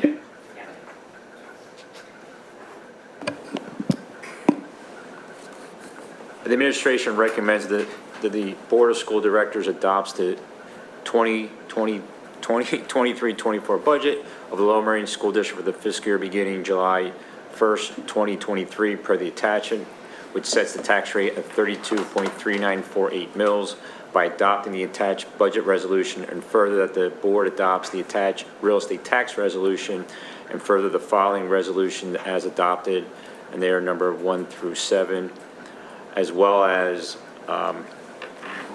authorizing the business manager and assistant to the superintendent for district administration to carry out the necessary actions. Thank you. Are there any questions from the board? Do I have a motion to approve? So moved. Second? Second. All in favor? Aye. Any opposed? Any abstentions? Motion passes. The administration recommends that the Board of School Directors adopt the attached PA 1000 rebate resolution for qualifying citizens effective for the 2023-24 fiscal year. Any questions from the board? Do I have a motion to approve? Make a motion to approve. A second? Second. All in favor? Aye. Aye. Any opposed? Any abstentions? Motion passes. The administration recommends that the Board of School Directors adopt the attached volunteer fighters and other first responders resolution for qualifying citizens effective for the 2023-24 fiscal year. Any questions from the board? Do I have a motion to approve? So moved. A second? Second. All in favor? Aye. Any opposed? Abstentions? Motion passes. Now, I have a motion to approve the remainder of the agenda via consent. So moved. Do I have a second? Second. All in favor? Aye. Aye. Any opposed? Any abstentions? Motion passes. Now, do I have a motion to pass the consent agenda? So moved. Second? Second. All in favor? Aye. Any opposed? Abstentions? Motion passes. Mr. Roos, can you please give a report on the Sunshine Act? Yes.